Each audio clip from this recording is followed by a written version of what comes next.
The Benjamin Dixon Show is only possible with listener support. Go to www.patreon.com/The BPD Show. Today is Tuesday, October 5th, 2021. As the nation and our leaders play games around the infrastructure bill and whether or not they're going to fund this government, the reality for many Americans is that they simply don't have a place to stay in the middle of a pandemic. Let's discuss that along with all the news and politics of the day. We begin with On the Clock with Georgia Ford.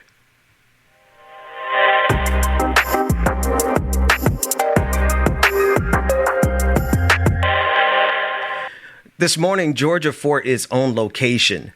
She is going to be broadcasting from a homeless encampment there in Minneapolis as the local officials have made decisions to take down the very last thing that some people have, their tent. There's a clip that Sister Ford gave us from a previous interview that she did with one of the residents of this tent encampment. We're going to be listening to this clip, but we're also going to be connecting with Georgia there in live as she covers everything that's happening there on the ground at this tent encampment. Let's take a listen to this first clip as Georgia Ford interviews one of the residents of that encampment. Can you tell me what your thoughts are about this notice that has been put up right here, giving people just, it looks like less than a week to evacuate? This right here is just a piece of paper. You see, we burnt it. We don't care about it. When we move, we give up. So we're gonna keep moving. We're gonna keep going. It's like we could move all our tents on the sidewalk and then we're now on public property again. So, you know what I'm saying? I don't think we should move. I'm not moving. I'm putting up a fight. This is actually a tent in the tent because it gives more shade because it's hot right now. It's a little dirty, but I mean, I got a bed. I got a table. We get dropped off food every day, so they feed us. Porta potties are down there at the end of this spot and at the top of this hill. So they give us bathrooms. But they just don't give us showers and stuff, so showers are real hard to get. Are you ever concerned for your safety? No, because I've been in a tent for 7 years now, and I've never got touched. I don't put myself in situations like that. People who don't quite understand why is it that you choose to live in a tent? Well, actually, I don't choose to live in a tent. It's housing is not easy for a person that has one kid or no kids at all. They don't help us. They don't give us, they say got a lot of resources, but not for single people. Not like that, especially women. When they say it's a women's state, it's not a women's state. You don't have your kids or you're not doing something with your life, you can't get help, period. They look at you down. Do you have children? I have one. I have a 9-year-old daughter. And where does your daughter stay now? With my little cousin. I temporarily signed her to her, so she's not out here with me. I actually walked out of my housing because they took my daughter. So I choose to be outside with my family. The one that's in the red is my little brother. I choose to be out here with my family instead of being in a home because they didn't have a home. So why would I look like being in a home without my family? Now, what you're looking at on your screen is additional footage from the encampment. What's scheduled to happen this morning, and this is where Georgia Ford is this encampment is scheduled to be torn down. Now, we see this happening all across the country. These scenes are familiar. We've seen it in California. We've seen it here in Atlanta. Homelessness abounds around this country, and yet it seems to be something that we can't solve as a nation, not because we don't have the resources, but because we don't have the political will. We're dealing with a nation that just spent $2 trillion plus in a 20-year war that ended with nothing more than us retreating. And that's because we have a fixation on spending all of our wealth on war, but never to take care of the situation that so many Americans are finding themselves in across this country of every race, at every ethnicity, every religion. There is homelessness in this country. And we are also faced with the situation of a housing crisis in general. So what are our leaders doing about it? Where are our leaders on this issue? As we have this fight on the national stage in regards to the infrastructure, what are we actually fighting over? Because this looks like a problem that should be solved by a nation that has enough wealth to spend trillions on war, but we simply don't have the political will. I want to shift gears as we get ready to hear from Georgia Ford on location. I want to shift gears and discuss everything that's happening in Washington, D.C. so that we can juxtapose the absurdity. I want you to take a listen in to Jen Psaki, the press secretary for the president of the United States, as she discusses the infrastructure fight and where we stand at this present moment. Republicans in Congress raised the debt 3 times when Donald Trump was president, and each time with Democrat support. But now they won't raise it, even though they're responsible for more than $8 trillion in bills incurred in 4 years under the previous administration. That's what we'd be paying off. They won't raise it, even though defaulting on the debt would lead to a self-inflicted wound that takes our economy over a cliff. Almost $8 trillion during the Trump administration, $676 billion during the Biden administration. So what Senator McConnell is refusing to do is to pay the debts of what were rung up under his leadership and when Trump was president. The meteor is headed to crash into our economy. Democrats are willing to do all the work stopping it. Republicans just have to let us do our job. Just get out of the way. If you don't want to help save the country, get out of the way so you don't destroy it. Not even asking Republicans to vote for it at this point. We know they're unwilling to be the adults in the room. They are blocking the effort by Democrats to raise the debt limit themselves. So it's pretty clear what needs to happen. Can you guarantee that the U.S. will not reach the debt ceiling, that will not happen? No, I can't. That's up to Mitch McConnell. These are the games that are being played with us. The argument over the debt ceiling, you heard from President Joe Biden and Press Secretary Jen Psaki in that clip. We are having an argument on the national level about whether or not the government is going to fund itself, whether or not it's going to do the regular course of their daily duties, which is to increase the debt ceiling so that the government can function. This is what they are there to do. But then when we look at the reality of what most Americans are facing, most Americans really don't have a lot of time to be concerned with the games that are being played in Washington, D.C. As you can see on your screen right now, the debt was exacerbated underneath the Trump administration. And anyone who is saying that they have no willingness to increase the debt ceiling is dealing in bad faith. And it is a great turn to see the president of the United States deal with the Republican Party the way they should be dealt with. Gloves off. We don't have time for these games anymore. But I would challenge the president to go one step further. Consider the residents of the tent encampment there in Minneapolis. Consider the residents of the tent encampment on Skid Row.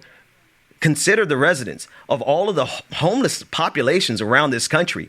Consider the fact that this government generates enough in taxation alone to address these issues right now. And you have the power as the president of the United States to act on issues that matter for the people. I understand the debt ceiling is important. Clearly. We have to function, and the Republican Party is standing in the way of that, and they should be dealt with accordingly. No longer play games with them. The question of bipartisanship is something that the Republicans have answered with a resounding no. So anyone who's talking about bipartisanship at this point, they are 100% complicit with the demise of this country because we're at a breaking point. We are at a tipping point because what we're getting ready to see in this next interview from Georgia Ford is a reality that is replicated across this country. While the federal government is trying to decide whether or not it's going to fund itself, the people across this country are struggling with finding housing. Let's take a listen to this next interview. This is another interview that Sister Ford did with a resident of the encampment there that is scheduled to be taken down this morning. And that's where she is on location. And we'll be hearing from her as soon as we can get the live feed connected. They are scheduled this morning to demolish the entire encampment. And this is not just happening in Minneapolis. The most fascinating thing about our fight is that what is happening to you on a local level is replicated across the country. And so it is systemic. But so long as we are allowed to believe that we are in silos and that we're facing this situation alone and that people are living paycheck to paycheck and it's just us, so long as we feel isolated, then this system can continue to get away with what we're going to see in this next interview from Georgia Ford. Will you take it to?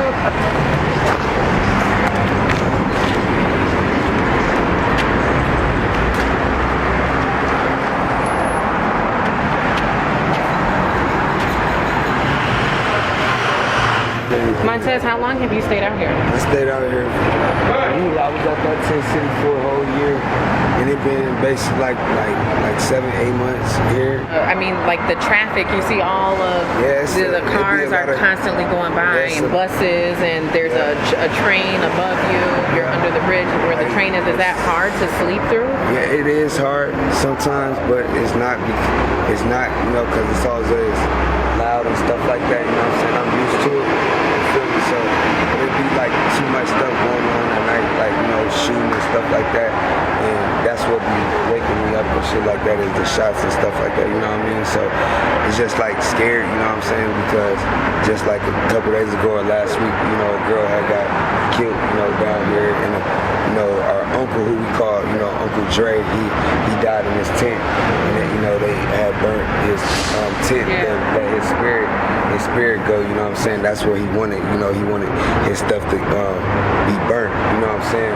Why it's here, not to get taken down and thrown away. He wanted his stuff to get burnt with him before he could, get left up, away, and his spirit to get left, and stuff like that. So I'm gonna wrap this up because I know you were in the middle of doing different things, but the city of Minneapolis has put signs all throughout this encampment saying that they're getting ready to close it down on October 5th. What are your thoughts about their approach, and do you think that they gave you enough time? They gave us enough time. A lot of us enough time, because they been saying they gonna, take the tents, down, take the tents down, and I've been telling people, like, if they was gonna take the tents down, they'd put up signs, you know what I'm saying, and say we gotta, evacuate and go, find out shelter, find shelters and stuff like that. That's what they did to us on 13th and 9th, you know what I'm saying. My Uncle Red had tried to fight, for us staying there, you know what I'm saying. He did it before, and we ended up staying there, throughout the whole time, you know what I mean. Some people were staying there for 2 years, you know what I mean. It was just like 4 or 5 tents, you know what I'm saying. Then a lot of more people start coming and stuff like that. Do you think that's going to happen again? Because they're going to shut this down. Do you plan to go to a shelter, or are you going to take your tent and find somewhere else to go? I plan going to a shelter and getting me housing. I'm tired of living out here on the streets and, and just being out here, wearing the same clothes and, gotta ask people for, change to, do my laundry and, change the same clothes. I go to youth league to take showers and stuff like that.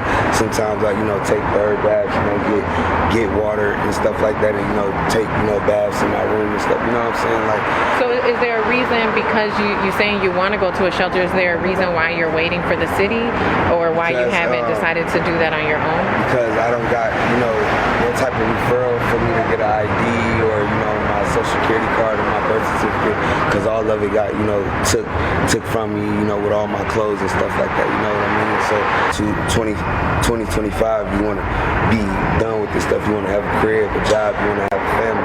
How you going to do that and accomplish that if you still out here doing the same thing, repeating the same thing over and over and over? You know what I'm saying? I ain't trying to have that. I got a son and I can't even see him. You know what I'm saying? Like, he don't even know I'm out here right now. You know what I mean? Like, he's 4 years old, you know what I'm saying? And I haven't seen him since he was 1. So it's hard for me, to think about that. Then my daughter up in the hospital, she got 3rd-degree burns on her back. What you know happened? What I'm saying? Her, my baby mom's sister tried to, she boiled water on the pot, you know what I mean, and try to pick curls in the back of her hair, whole boiling water, dumped on her back, you know what I'm saying? So it's just, it's a lot on my back. Then my brother named Eric Simmons, he drowned up in Brooklyn Park at the Huntington's place, you know what I'm saying, drowned. And I don't know what was the cause, they say he was sober. I don't know if they say he was, under the influence. But I ain't never got the information back, you know what I mean? But it's just hard for a lot of people, you know what I'm saying? Because it's a lot of deaths that been in my family, you know what I mean? That's hard for, you know what I'm saying? That's really, eat me up. But you know what I'm saying? I can't let that, hold me back, you know what I'm saying? I gotta fight for myself, at the same time. But I really want to fight for my son, but I gotta fight for myself too, you know what I'm saying? I gotta worry about myself at this moment, you know what I mean? To get myself back together and get myself right, you know what I'm saying? To get a job and do things that I want to do in life, Well, I appreciate you taking the time to share your story. Is there anything else you want to add? Anything I didn't ask you think is important? Not really much, you know what I'm saying? I just hope everybody, get to where they at, you know what I'm saying, in life, and get back with their kids and, back with their families. And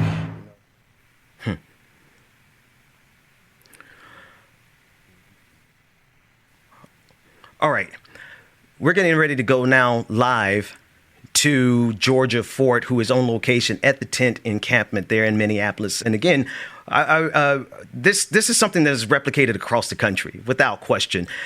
Sister Fort, we want to bring you in. Dwayne, if we have her, let's pull her up on the screen. Just tell us what's going on and what you're seeing from your location. An eviction happening by the city of Minneapolis, as you can see here. Folks who have been staying in tents in this area are being forced out by the city. We've seen, if you look over here, you can see one of the city vehicles there, along with one of the person's belongings.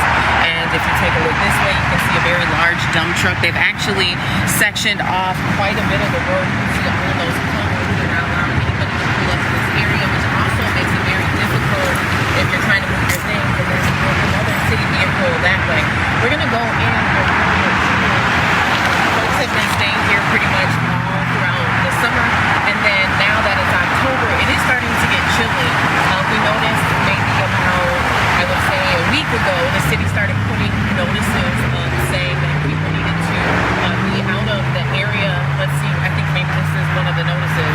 Notice of vacation, or to vacate. Notice to vacate is what that says, rather. And so those were put up about a week ago. They started asking people to take a look here.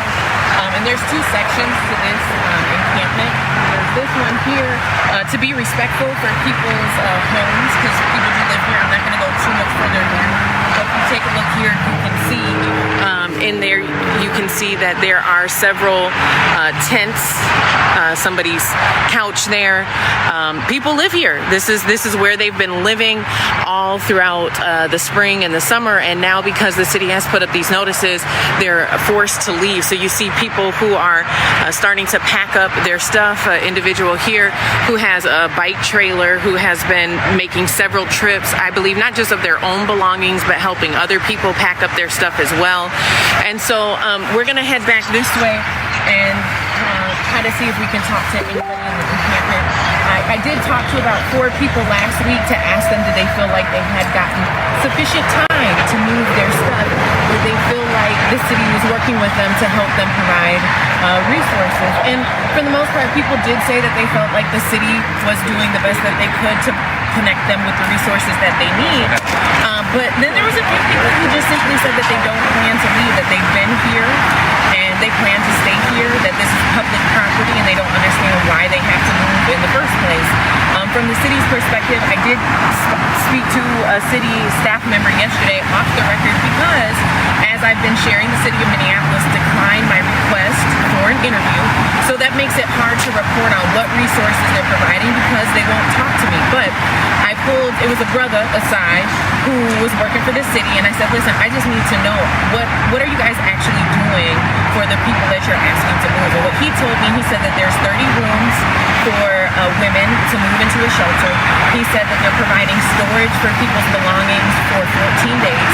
And then he also said that they're working on a contract to be able to provide some people to stay in a hotel until they find shelter, or at least for up to 90 days.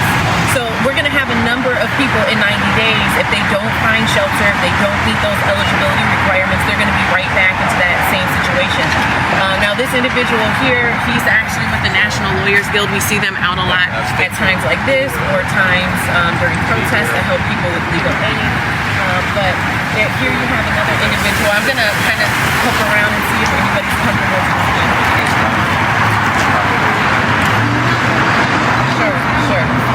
And so, again, not everybody is very open about sharing their experiences. But again, if you take a look over here, you can see the city of Minneapolis is there. Trailers just arrived with a truck full of more city workers. They weren't very transparent about exactly how they're going to be transporting people's things to storage or to a shelter. So potentially that's what this trailer could be for, but we weren't able to verify that information. Ben, I'm going to go ahead and swing things back to you because there's another section of this encampment that's about a half a block away that we're going to head over to. And so when we come back, we're going to be at the other side of this encampment to show you. At the time when I arrived about maybe 10 minutes ago, there was no city workers there, but I did see Public Works drive through. I also saw a few other city marked vehicles drive through. And so potentially they're starting to do the evictions on that side as well. So we'll come back and show you the other side, but for right now, I'm going to swing it back to you. And for those of you who are live on this stream natively, is all right, Georgia, thank you so much. We'll get that update if you don't mind sending that to us. Thank you for the coverage that you're giving us there. I want to swing back to the national coverage because as we look at what's happening there in Minneapolis, we see it happening in California. We see it happening here in Georgia, Atlanta, Georgia. There are homeless populations that are struggling in the middle of a pandemic, and these homes are now being destroyed. I want to play a clip from Mitch McConnell. This clip is the response to the debt ceiling fight. And it is so important that we understand the games that are being played because these games have actual ramifications. I just want to start this segment by saying there's literally no reason for homelessness to exist in this empire. We have enough empty homes. We have enough wealth. It is a policy decision. And the Republican Party is standing squarely in the way of us getting anything done, let alone actually addressing the problem of homelessness across this country. Listen to Senate Minority Leader Mitch McConnell. The majority needs to stop sleepwalking toward yet another preventable crisis. Democrats need to tackle the debt limit. We gave them a roadmap and 3 months' notice. I suggest that our colleagues get moving. Get moving. Addressing the debt that was created and exacerbated by Donald Trump underneath your leadership with Paul Ryan with the 2017 tax cuts that ballooned our debt. And now it's the problem of the Democratic Party to fix something that you all created. This is something that we've seen time immemorial. Every single time a Republican government comes in, an administration comes in, they get us into a war, they run up the tab, and then some Democrat comes along and tries to fix it by enacting policies that we have to argue over anyway, because we understand that even those policies that come in Democratic administrations do not address the problems that we're seeing in communities like Minneapolis right now this morning, where families in the middle of a pandemic are struggling to find homes in a country with more homes than homeless people. So while I cannot hold the Democratic Party up to be something that is a chimera, something that we should chase after because they have a lot of work to do, the fact that Mitch McConnell has the nerve, the unmitigated gall to put us on the clock as it pertains to the debt ceiling when he himself created the debt in conjunction with Paul Ryan and Donald Trump, giving away tax breaks to the richest people in this country and corporations. And oh, by the way, some of the very people who have been collecting money from the military industrial complex all along. They're getting richer. They're getting fatter. They're getting wealthier while the American people are struggling. This is a response. This next clip is from Joe Biden. This is his response to all of the arguments over raising the debt ceiling, the infrastructure fight. Let's take a listen to the president. Your aides have talked about your abilities to be a closer on deals. Why were you unable, Mr. President, to close the deal with members of your own party on key parts of your legislative agenda last week? Thank you. I've been able to close a deal on 99% of my party. Two people. That's still underway. And just watching, Mr. President, you're talking about how you have 48 Democratic votes right now. The other two have been pressured over the weekend by activists. Joe Manchin had people on kayaks show up to his boat to yell at him. Senator Sinema last night was chased into a restroom. Do you think that those tactics are crossing a line? I don't think they're appropriate tactics, but it happens to everybody. From the only people it doesn't happen to are people who have Secret Service standing around them. It's part of the process. The president there speaking of Kyrsten Sinema and Joe Manchin. Kyrsten Sinema was met with protests from her constituents over the weekend, and there's a debate over the tactics. But that's not a debate that I want us to engage in, because the argument really is over Joe Manchin and Kyrsten Sinema, who have put themselves squarely in the way of progress along the lines, along the side of the Republican Party. Let's be clear. The people The people who are supporting Joe Manchin and Kyrsten Sinema in this moment, as we look to the Republican Party to not stand in the way, the fact of the matter is we could do whatever we wanted to do because we have the majorities. And if Joe Manchin and Kyrsten Sinema insist on standing in the way of progress, then we must call them out for what they are. I do not believe that they should be comfortable anywhere they go, whether it be Joe Manchin's yacht or whether it be Kyrsten Sinema's triathlon.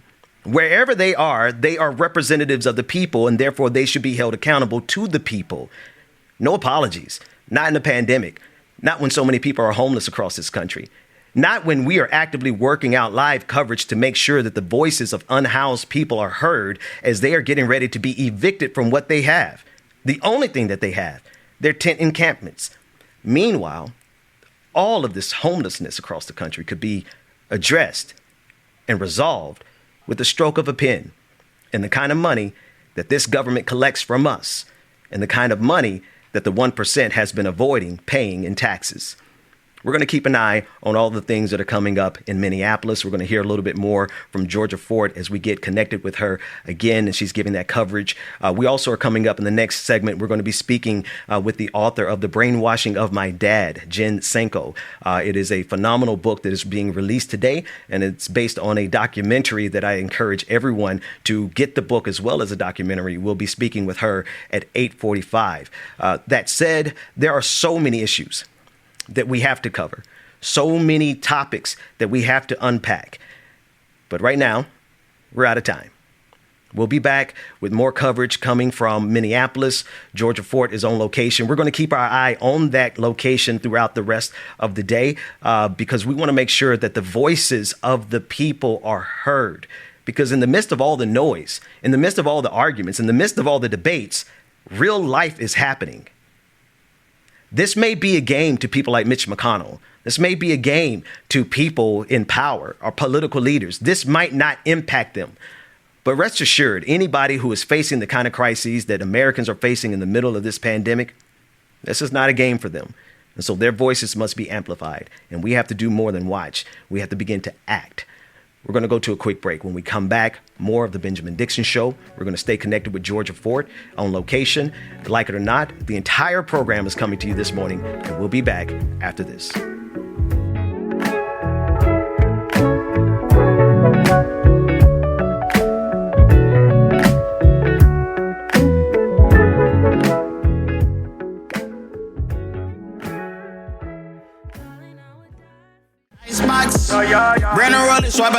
Good morning, everybody. Good morning. It's your brother from another mother. Came from the trenches, they ain't showing us no love. Good morning, everybody. When it was a hug, yeah. We on the block like every night to catch a buzz. Get the cash and tell my family out the hood, that's a must. Good baby.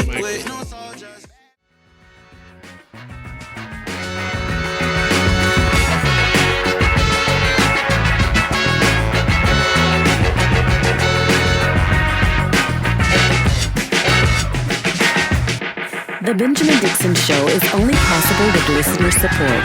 Go to www.patreon.com/The BPD Show. Welcome back, everybody. It is Tuesday, October 5th, 2021. Welcome back to the Benjamin Dixon Show. I'm joined by DJ Exclusive on the ones and twos. How you doing, brother? I'm doing pretty good, sir. Looking at this camera going through different lighting phases over here. It seems like I'm in the Matrix, but it's okay. Good morning, brother Ben. How you doing? Man, I'm doing good, man. We are still connected with Georgia Fort, who is on location, who's covering the homeless encampment that is getting ready to be evicted today in Minneapolis. And James, like, you know, you've seen it here in Atlanta. It's like it's almost like every city's best kept secret or worst kept secret is the homeless populations. But like, I mean, they're here in Atlanta too. Oh, yeah, most definitely, man. And that's just sucks to hear, especially like today, you know, here in Atlanta, it's raining. I think it's raining the whole week. So it's just like now what happens to those people that are out there? I know at one point under 20 East, once it merges on the 75 South going on, there used to be a homeless encampment right there that tents everything set up. It was like a small tent city. Now that they've put boulders and rocks there, I guess, to stop them from trying to sleep right there. But people get creative and they still sleep. They find any type of way. But, my heart goes out to them because now here it is. It's raining and they have nowhere to go. Homeless shelters are being overrun and overcrowded, and they only have so many spaces. So it really sucks. Yeah. And in the middle of a pandemic, no less. Middle of a pandemic, man. That's the thing. That's the insult to injury. Dwayne, do we have Georgia? Do we have her on location still? Okay, we're gonna bring Georgia back into the conversation because we want to keep our eye. That specific encampment is scheduled to be demolished and evicted today, and that's why we're bringing live coverage of that because. I mean, what else are we going to use our platform for if not to fight for the people? You know what I mean, James? Absolutely. In the meantime, while we get reconnected with Sister Porter, actually, there she is. She's on location. And, if she's giving us some narration at this point. Yeah. It is really, really difficult. I think Ben Dixon is picking up our feet again. And so here, if you can see here, there are some community vehicles that are here to help. Police have arrived on the scene. You can see on the other side of the median. But yeah, this is really difficult because it is literally an encampment that is formed on a median. And if you take a look over here under a bridge, there are a few tents under the bridge as well. And so we spoke with one of the residents who is actually living under the bridge there in that tent. But police have arrived on the scene here. You can see over there, and maybe just for the vehicle, which I realize may have been the vehicle of the person who was helping me out this morning. But yeah, there are a number of city workers. There's also some individuals who are from community organizations. You can see there in the orange who have come out to help. When I've covered these evictions in the past, typically you do see a number of folks who want to come out and who want to help. When I published the interviews of the 4 individuals that I spoke with who were living here last week, that's a lot of the feedback I got was, hey, what can we do to help? What support can be provided? And if you heard the interview I did earlier with Deanna, who says that, her husband passed away, and that's part of the reason why it's been hard for her is because she's battling depression and substance abuse. And so she's in a position where she's trying to find housing. She said she wants to go to a women's shelter, and she said she does feel like the city gave her adequate time and has tried to connect her with resources. And so I do think that is reassuring to hear, but it doesn't really minimize the trauma that people have to deal with who are already dealing with a lot, and then they are now facing another level of displacement. So that's another city truck that is circling the area. It's a pretty big perimeter. For those of you who have been on with us from the beginning, this is an encampment that spans from right here at Cedar and Franklin, and you go up here on top of the hill. There's about another 24 tents there, and if you head about a block over underneath the 94 bridge, there is about another 12 or 2 tents over there. And so this is a pretty large encampment. Some of the tents have left. When we came here last week to do interviews with the residents, we saw this space here you can see is cleared out. That space there is cleared out as well. There were tents covering this entire median area, and so people have been moving out, but as you can see, there's still quite a few tents here, and so some folks have said that they plan to stay. I was hoping to bump into some of the residents I spoke to last week. I'm not seeing them, and also trying to be respectful that some people really don't want to be on camera today. People don't want to talk today. Today is a traumatic day. A lot of emotions coming up from having to pack up and move again. A lot of emotions coming up with having to part ways with your community, the only community that you know. But you can see city vehicles have now parked here. A very interesting, I would say, tactic that we're seeing from the city of Minneapolis, which is different than what we've seen in the past. In the past, we've seen them bring out bulldozers. We've seen them bring out even police officers to help clear this area out, and we're not seeing that this morning, so it looks like they're taking a different approach. You can see down here there is a few individuals from different community organizations who are trying to connect individuals with services. And so I saw that when I was here last time as well. Individuals out here passing out water, passing out food. In fact, under this bridge here, I don't think it's there anymore, but when I was here last week, there was actually a little bit of a kitchenette where people would come and drop off food. And so from the individuals I spoke to, they told me that there's always food here, that, you know, people come and drop off clothes and food, and so they feel like they really have everything that they need. We're seeing more vehicles pull up that are not necessarily city trucks. They're not dump trucks either. So we'll have to kind of wait and watch to see what their role is going to be in all of this.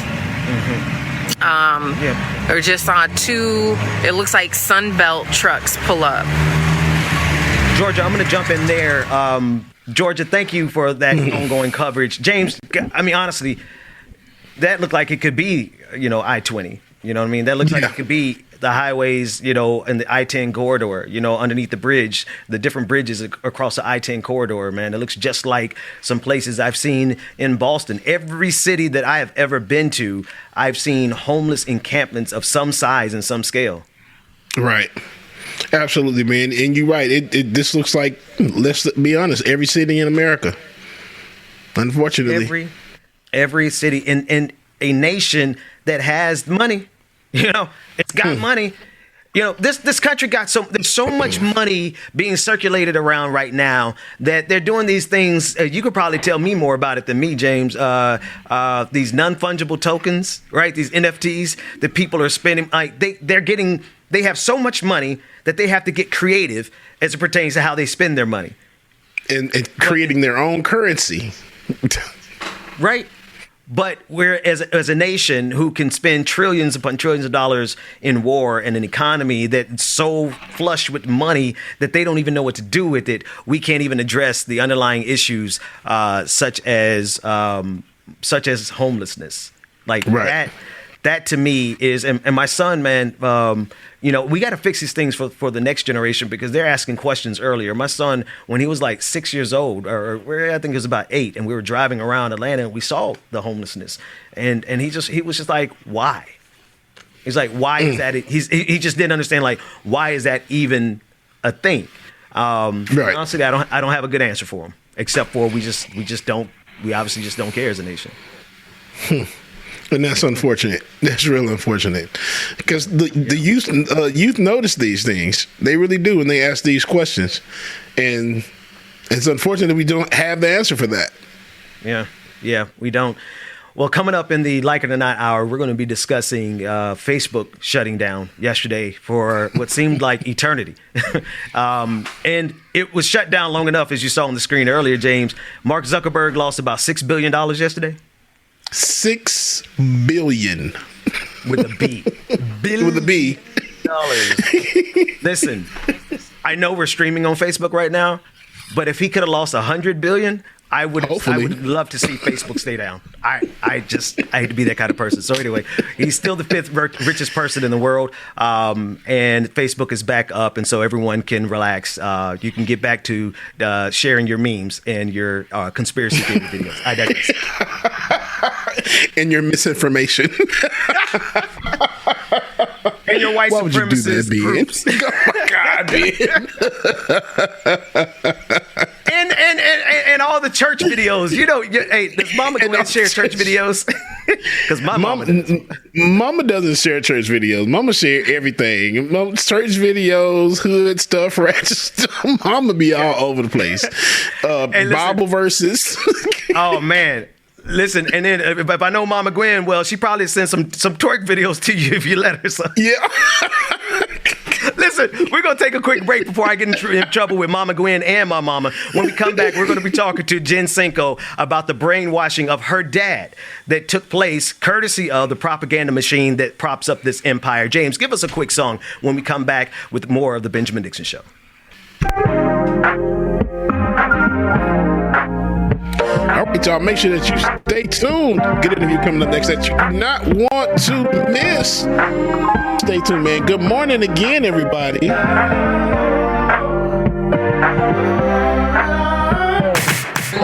can't break my focus.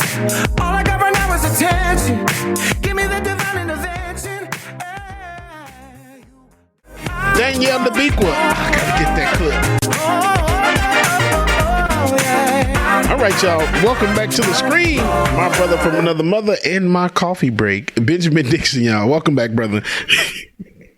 James, go get your coffee, man. We appreciate you, what you're doing.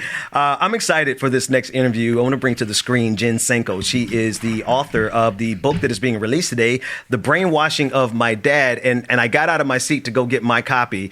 And she is a documentarian. The book is based on the documentary of the same name, The Brainwashing of My Dad. Jen Senko, thank you so much for joining us this morning. Thank you so much for having me. I'm thrilled to be here. The pleasure is ours. Can you give the audience, because the title says it all, but could you just give us the elevator pitch of how we should understand what happened to your dad and how you successfully, your family, brought him back from the brink? I saw a radical change begin to happen in my dad, and I had a bad feeling about it. So a lot of this was intuitive.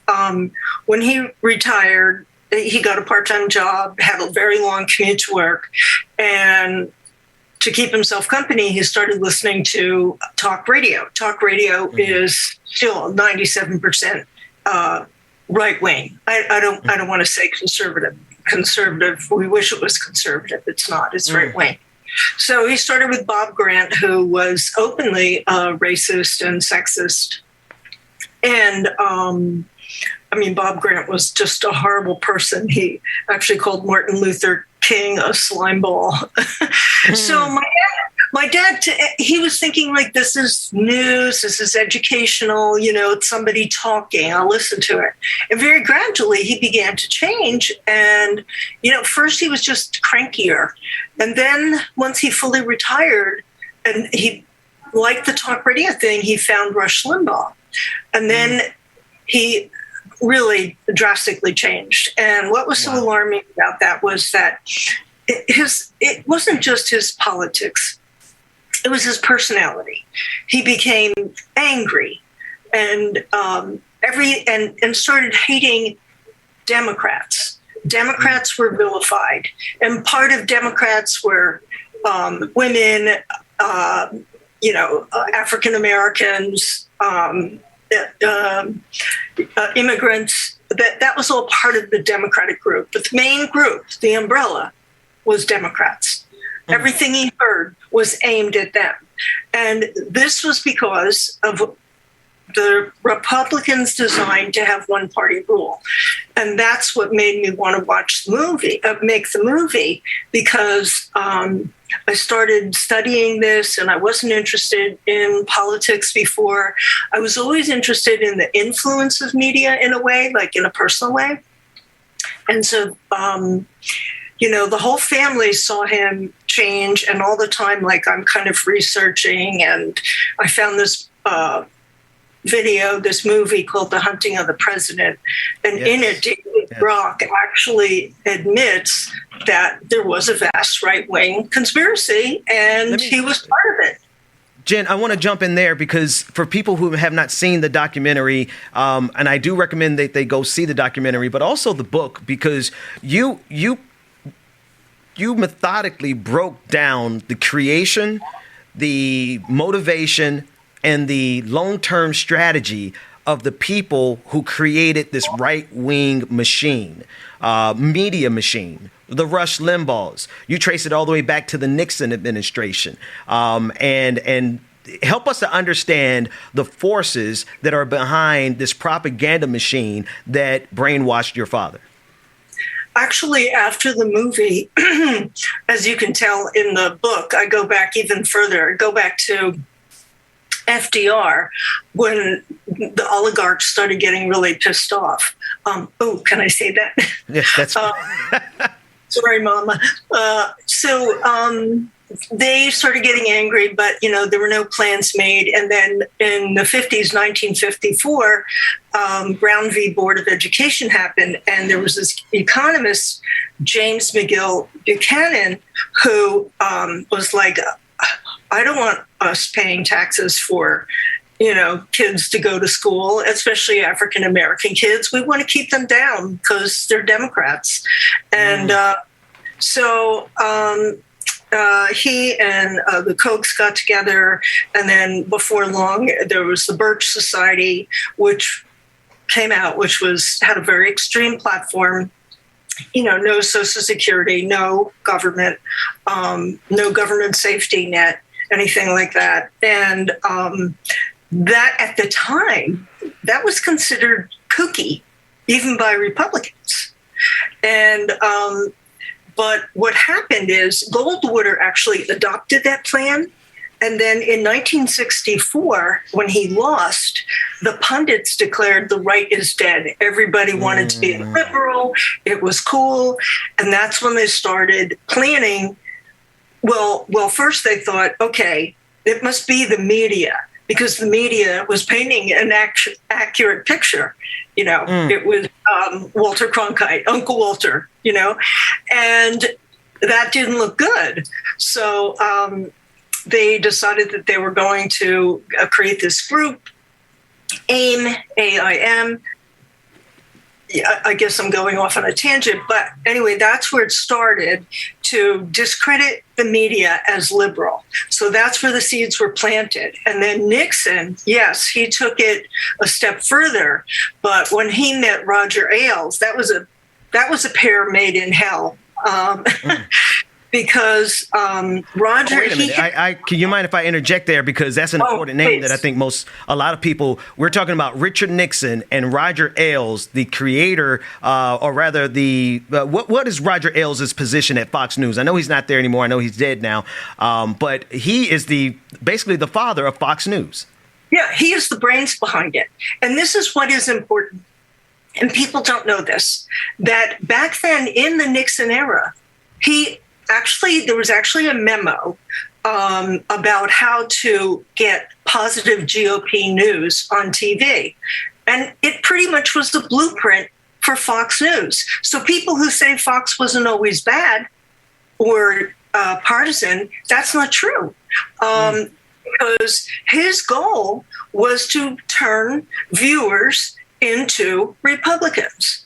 And that's, it wasn't as extreme back then, but you push the envelope and you keep pushing the envelope and it becomes extreme because people get numb to what they see, and they're feeding on that anger. The same thing with the Facebook and the algorithms being safe.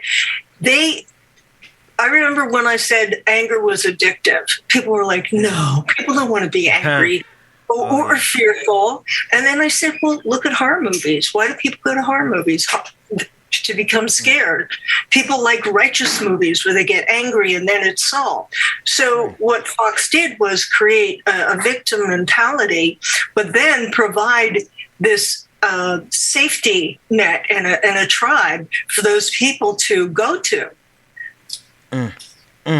Jen, so now we see, so the roots go far back beyond Richard Nixon, but we see a flashpoint with Richard Nixon and Roger Ailes, the father of Fox News, creating a memo and a strategy that they have successfully executed ever since. I mean, methodically. They created in your book, you talk about all of the different think tanks that get billions of dollars, and they begin to fund all of this quote unquote research, ultimately resulting in what most people really sit back and consider to be news. They listen to Rush Limbaugh and they thought that it was news. They watch Fox News and they actually think that it's news. And this changed fundamentally your father from what you described as a loving, open, accepting. And you said he was almost at a certain point, he was an aspiring hippie kind of. He had a little, definitely, he was like the first hippie. And they changed him from that into what you said was a brainwashed right-wing ideologue over years of just listening to it on the radio, riding in the car. I think everyone listening can identify with that. How did you all bring him back from the brink? Well, I have to give most of the credit to my mom, and a little bit of luck. They moved to a senior community in 2010, and somehow, in the move, the radio got broken. So the radio went in the garage, and my dad was planning on fixing it. But it kind of like broke that habit, and he started eating lunch with my mother again. And then he would just watch whatever she watched. And then the TV broke. So she had to buy another TV, and she loves programming, remotes and stuff. That's her thing. But there's still all these stickies all over the notes. And so he would just watch what she watched. Then one time he got pretty ill with a kidney stone, and he had to go to the hospital for a week. And back then he had like clunky computers, and his email was piling up. And she asked me, will you delete some of his email? I said, Mom, it just keeps coming. She got on there and unsubscribed him from a lot of these emails and started subscribing him to alternative media like Truth Out, Truth Digs, Center, Left, whatever. And one day he said to her, Obama's a good guy. I kind of like him. Wow. After you unplugged him after your mom, shouts out to that intervention and the universe intervening with the broken radio.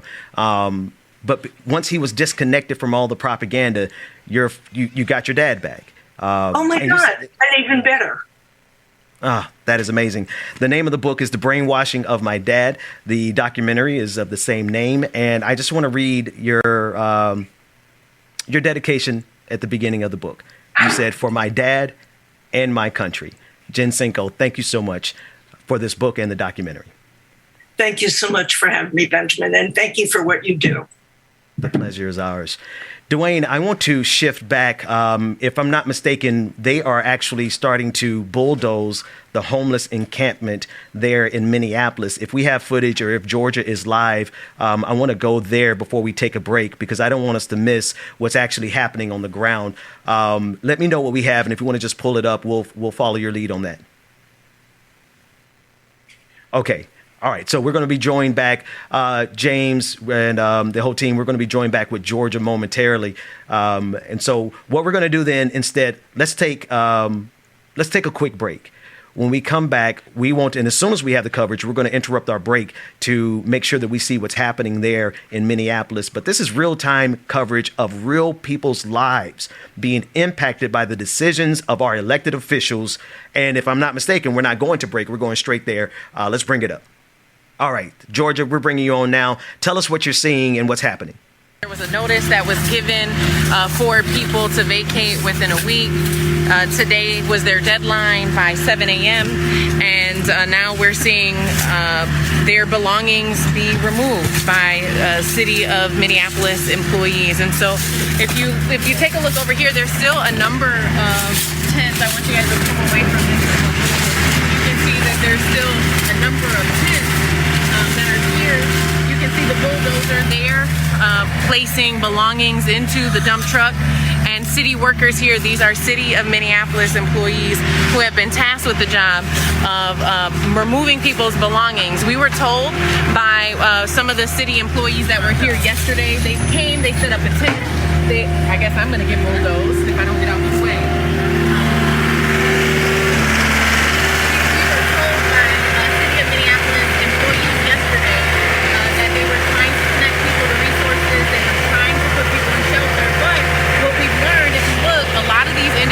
Individuals who do not want to go to a shelter for for whatever reason. I've spoken to a lot of people who have said, that they had a bad experience at a shelter, and now if you look over here, because they have decided that they don't want to go to a shelter, that a shelter is not the place for them, their belongings are being thrown away. I did hear from one of the city employees that they would store people's stuff for up to 14 days, but that if it, if they don't move it in 14 days, and there's a limited amount of stuff that they can store.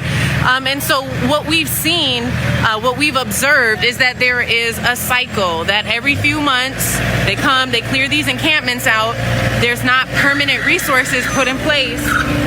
And so because the problem isn't necessarily solved, then we find ourselves in this situation just a few months later. And so this is the part that's very hard to see, is that people didn't get connected to resources or didn't like the resources that people were trying to connect them to. And now as a result, the few belongings that they do have is being thrown away. And what we heard from one of the organizers is that she's come out here, she's tried to work with people, and she feels like this is not a great allocation of resources, that if these same resources went into providing treatment or mental health services, that potentially we would be not in this cycle again in 60 or 90 days. And so, as many of you know, we spoke with a number of the residents here, and it's okay. We spoke to a number of the residents here. We're trying to get the best coverage, document what's happening, but then also stay out the way, so it's a little bit of a juggle here. But when I spoke to residents here last week, they were saying that they did feel like the 7 days was adequate time for them to find resources. However, some of them just didn't want to leave, that this gives them a sense of community, and now that sense of community that they had is being bulldozed. And so it is very, very difficult when you get to know the people here. Deanna, who we spoke with earlier, she's a widow. Her husband died, and so she's not only battling homelessness and trying to overcome that, but she's battling depression, and she's trying to cope with her grief. And so when you're, juggling these things, and when you get to know people's stories, I think it humanizes the people who have chosen to live in tents, when sometimes there's people in community who likes to ostracize them or make them seem like they're less than human. These are human beings who have complex identities and complex situations. A father who we spoke to, who's only 25 years old, who has 2 children, hasn't seen his children in years, wants to go to treatment and wants to be able to reconnect with his kids. And so I think it's important to not only humanize the people who are living here, but be critical about the way in which we come and allocate city funds to relocate people, and so I understand for some people who are saying the criminal activity that's taken place here, obviously that's not a good thing, but when we see this happen every 3 to 6 months, obviously this isn't a permanent solution either. And so I think it's important that we continue to have this conversation about how we're dealing with folks who do not have permanent homes to live in our communities. Georgia, thank you so much for this coverage, and I know you're going to stay there, so we're going to keep an eye on you. Y'all be safe out there, James. I'm like, my anxiety was going up as she was, those trucks were coming around her. Yeah, I was about to make a trip. Because that bulldozer got real close to my sister, and I was about to make a trip. And bro, I don't know if I like the tone. I felt like I heard somebody's tone just be inappropriate with our sister. Inappropriate. Like, I just feel like next time we're going to make sure we have some security detail out there so that her husband don't have to pull up and lay hands. Let's go to a quick break. When we come back, like it or not, Rebecca Zor, we got to discuss Facebook. We got to discuss Project Veritas. There's so much that's happening around us, and we're going to stay connected with Georgia Ford as she is on location. DJ Exclusive, it's in your hands. We'll be back with Like It or Not right after this. Boom. Do you want to be a bad man? Yeah. All right, y'all. Make sure that stay tuned. We got more coming up. More coming up next on the Benjamin Dixon Show. Like Rebecca Azor with Queen Azor. Coming up next week. Shout out to Georgia, Fort Georgia. Please be safe out there, Georgia. Down in the city, there's a place that never sleeps. You can see it all up past 57th Street. Music is hot and the drinking is free. Like it or not, it's going down. Like it or not. Here we go, Dwayne. It's about to go down. Like It or Not with Benjamin Dixon starts now.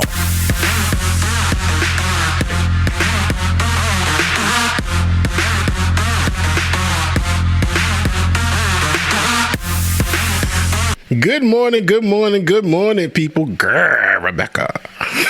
Good morning. Good morning. And welcome. Good morning. Welcome to Like It or Not, where we're free to tell the truth and not care who doesn't like it. It's so funny. It's so funny because y'all really just be starting when I come on. We just be waiting for your ass. Listen. Okay. Wait. Like, turn your mic. Move your mic a little closer, so I can hear you a little bit better. Y'all will literally drag it because I see y'all was having audio problems this morning. So let me not. So I how you gonna come on here critiquing our audio? Don't come on here calling me out, man. Yeah, you late. But y'all be like dragging it. She coming here talking about our audio and she late. I be like, let me hurry up and get this lash on, and then look, y'all just be. I'm like, oh my god, let me hurry up. But yeah, I'd be over here filibustering more than Joe Manchin trying to make sure that you get here. Y'all be doing things, but thank you for waiting. So can I relax now? You're at the helm, Captain. Where are we going? Am I? Actually, so this morning, don't be doing that to me because I take it somewhere. I don't think it's appropriate for asking you. No. Let's take it to Facebook. Whoa. No. So yesterday,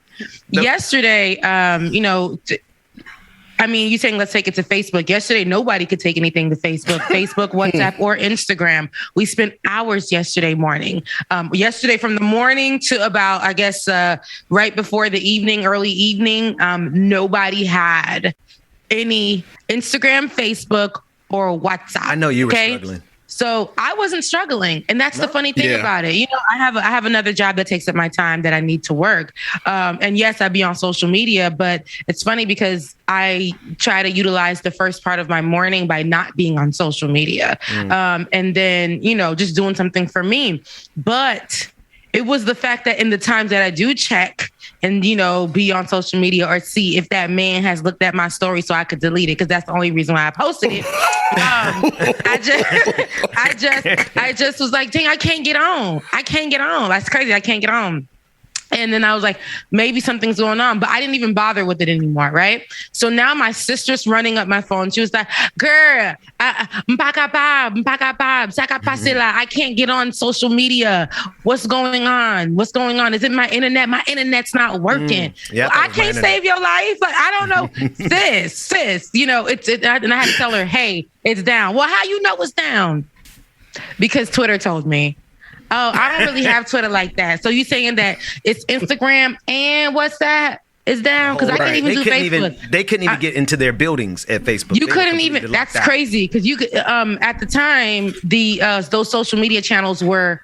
You couldn't even find them on the internet. You would put in Facebook.com. Nothing. It's like, it would say, is this the right website? Because there's nothing coming up for it. Instagram, same thing. WhatsApp, we know there was nothing going on WhatsApp. And but for me, it was the craziness that we did yesterday. Like I'll include myself into that because I am part of the people, and how everyone just really couldn't just sit down and literally just take a breather, look at the sky, go take your children to the bath, go feed them kids, literally take care of yourself, brush your teeth. Like everybody had to go over to Twitter and get a fix. we all went over to Twitter to get our social media fix so we can be a part of the conversation so that we can say too, hey, y'all Instagram down too?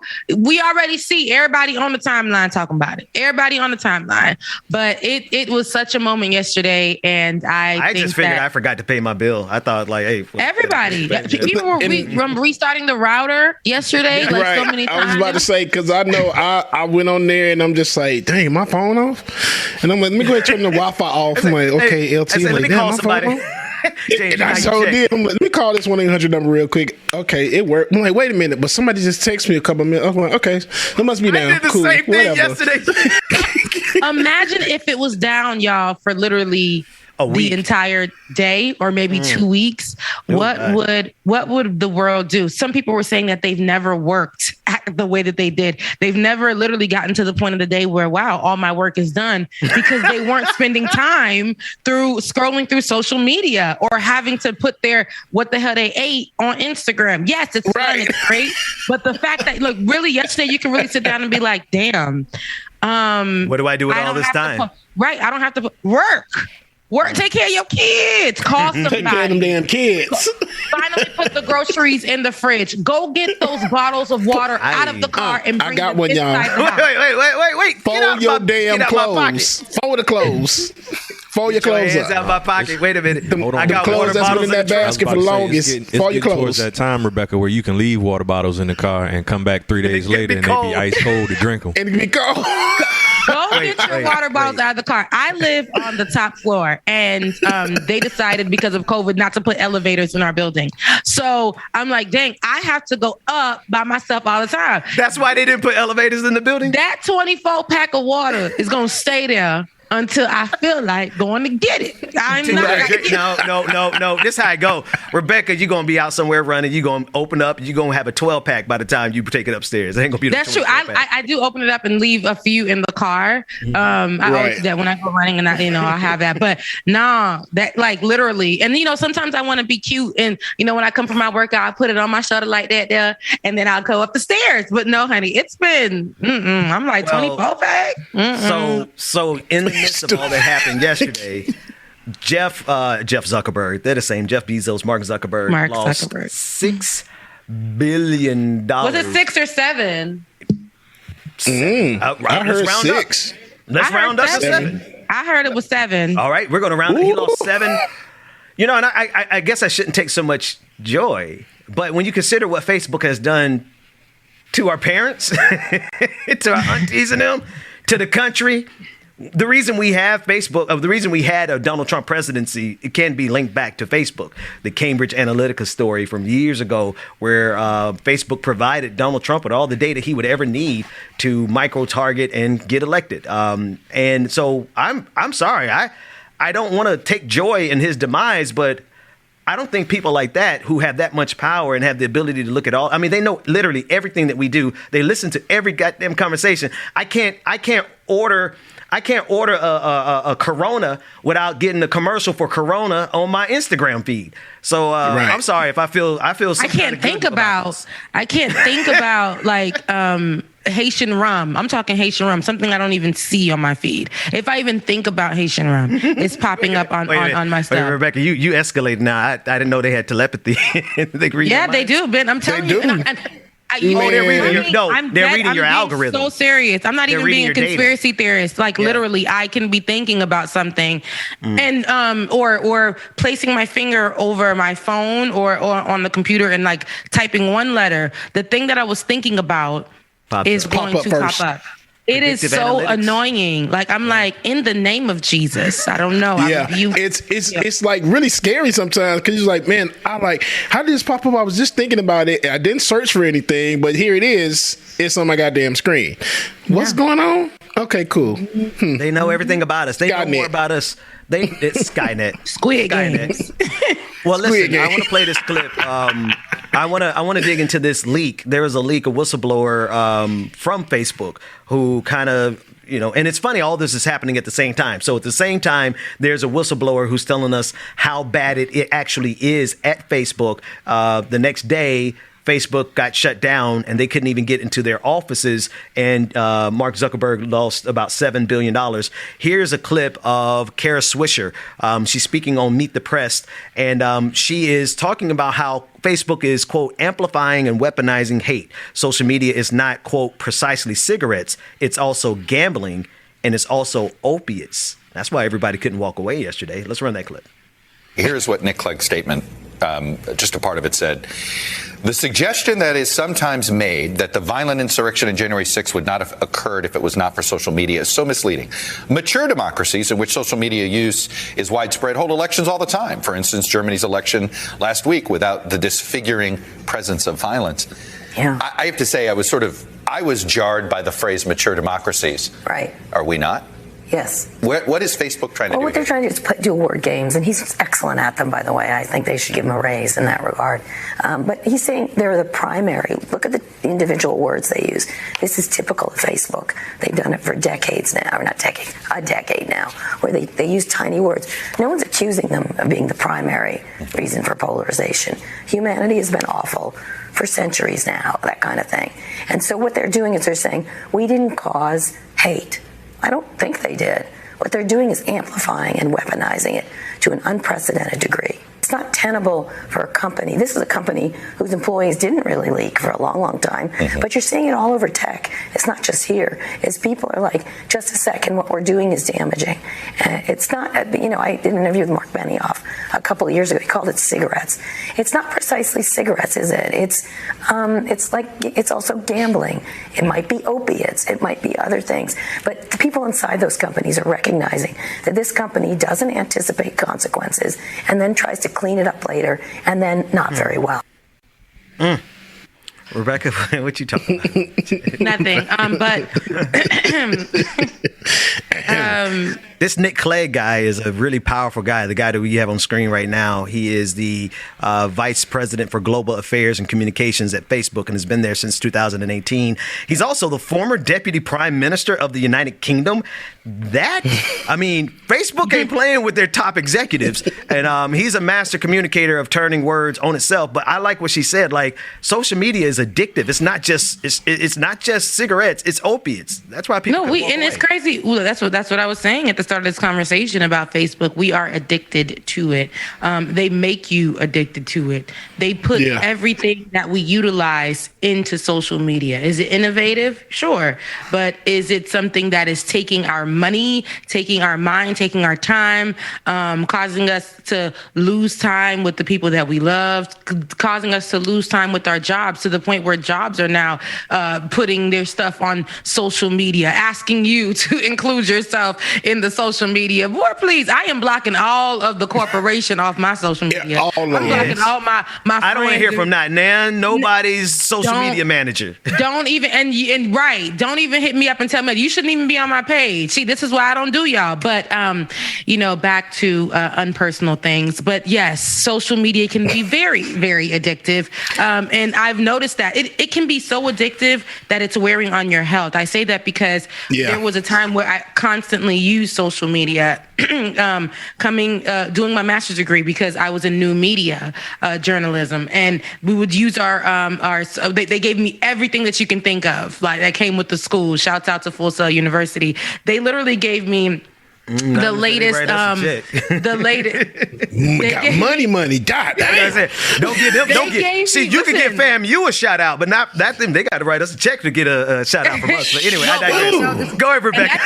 Yeah, okay, but that's a media school. But I went and got they gave me the iPhone, the latest iPhone at the time, and then that's how I transitioned into iPhone. They gave me the latest, the one that you listen to music on. What is that one called again? iPod? The iPod, right? The iPod, yeah. The one that looks like a cell phone. Then they gave me a brand new MacBook because I was rolling on an old one. They gave me a brand new MacBook. They gave me 2 cameras. They bought all of that for me. But then all of it you had to utilize on specifically social media. And then I found myself when I wasn't using the devices they gave me, they would have me have my phone in my hand and stuff. I did it I think 3 stories a day and all the time. My hands, guys, had started developing a cramp because I would text on there too. I would post on there too. I would, do the work for class on there too. And then for the job that I was working at, she had me as a social media manager for a waxing salon. So I would have to be on my phone and things like that. My hands developed a cramp and I had to really sit down and think about my life. I'm like, oh my God, I'm on social media so much. Yeah. So much so that everybody else in my life, that they're consuming it too. And I'm freaking cramping in my hand and I'm only at the tender age of 26. This ain't it. This ain't it. So I've practiced. I've added that to my repertoire, my regimen, my morning regimen. Do not put your phone down, sis. And I love when my phone tells me your social media activity has went down such and such %. I'd be like, I ain't addicted. Yeah. And I took a hiatus from Facebook. I took it off my phone and everything. So now the only way I can get to it is either on the computer or go on to Safari on my phone to view it. But I had to give up on Facebook. I got sick of seeing a lot of stuff, and I'm just like, if I don't want to follow any of this, how about I just get my ass off of there? And that's what I did, and I'm glad I did. I go on there, and I go on there when I feel like it, and it's not a necessity for me anymore. Yeah, I think we're getting into the Facebook and all these social media companies monetize our connections. The fact that, Ben can connect with his childhood friends. There's a price tag to that, and they made a whole lot of money on it. But because we've seen how much damage social media in general has done to society, I hope we're going into a phase where social media is just like a utility, like a tool versus an obsession. But I don't know if we can get there. We're already obsessed. Sometimes I'm saying I feel like we got to get. I don't know, man. I think everybody felt a sigh of relief when Facebook went down yesterday. No, but it wasn't only Facebook that went down, though, Ben. It was Facebook, Instagram, and WhatsApp. We have to look at how all of these platforms. But were we set free? Because we all run over to Twitter, who does literally the same thing that all those other social media networks do. Well, so at least Mark Zuckerberg lost $7 billion. You're not going to take all my joy. At least that. But we got to be honest about what social media does as a whole. It does that. Right. It does great things, and it also does. We are addicted to social media. Like I said yesterday, we ran over to Twitter. We didn't sit down and do something like clean the house, fold the laundry, whatever. I told you put them clothes up. Get the water out of the trunk. Run over to Twitter just to be a part. Just to say I was in that conversation. Just to say the same very sentence that everybody else is saying on the timeline. Facebook is down. Instagram is down for y'all too. I can't even use WhatsApp, so I'm here on Twitter. It's cute for a while, but then it was the length of time that people were literally utilizing on Twitter just to say the same thing. And that's when I realized, damn, I done said the same thing 3 times today. Let me take my behind and go do something with my life. Okay? And then I realized that by midday, I did everything I needed to do. Because I'm like, dang, I did not have social media. And I'm not saying don't get on social media, but we've already come to a place where it is consuming our lives. Literally, we need to learn to do things without. And that's no knock to anybody who makes money off social media. We're on YouTube. That is a form of social media. We're trying to make the coins that we can on here every day. Patreon.com/like it or not. /like it or not. But it's not to knock any of the Instagram models or anybody else who utilizes social media. We do it too. But if social media were to go down, I don't want everybody to feel like they're dying. We might need a 2-week break. We might need that. We might need that. I'm thinking of the interview I just did with Jen Senko, saying that the way they were able to save her father was by him taking a break from talk radio. So I agree, Rebecca. Let's take. I want to play this next clip. It's from. It's a compilation of Mark Zuckerberg and the whistleblower, the Facebook whistleblower by the name of Francis Hagen. And in this clip, it's a conversation about Facebook realizing that if they change the algorithm to make the internet, Facebook safer, people would spend less time on the site. And so they'll click on less ads, and then Facebook will make less money. So here's the exact reason why Facebook has to keep you addicted. Social media in general has to keep you addicted. Let's look at this clip. Haugen told us the root of Facebook's problem is in a change that it made in 2018 to its algorithms. So, you have your phone. you might see only 100 pieces of content if you sit and scroll off for 5 minutes. But Facebook has thousands of options it could show you. The algorithm picks from those options based on the kind of content you've engaged with the most. Easier to inspire people to anger than it is to other emotions. Do you believe your product can be addictive? We certainly do not design the product in that way. Facebook has realized that if they change the algorithm to be safer, people will spend less time on the site.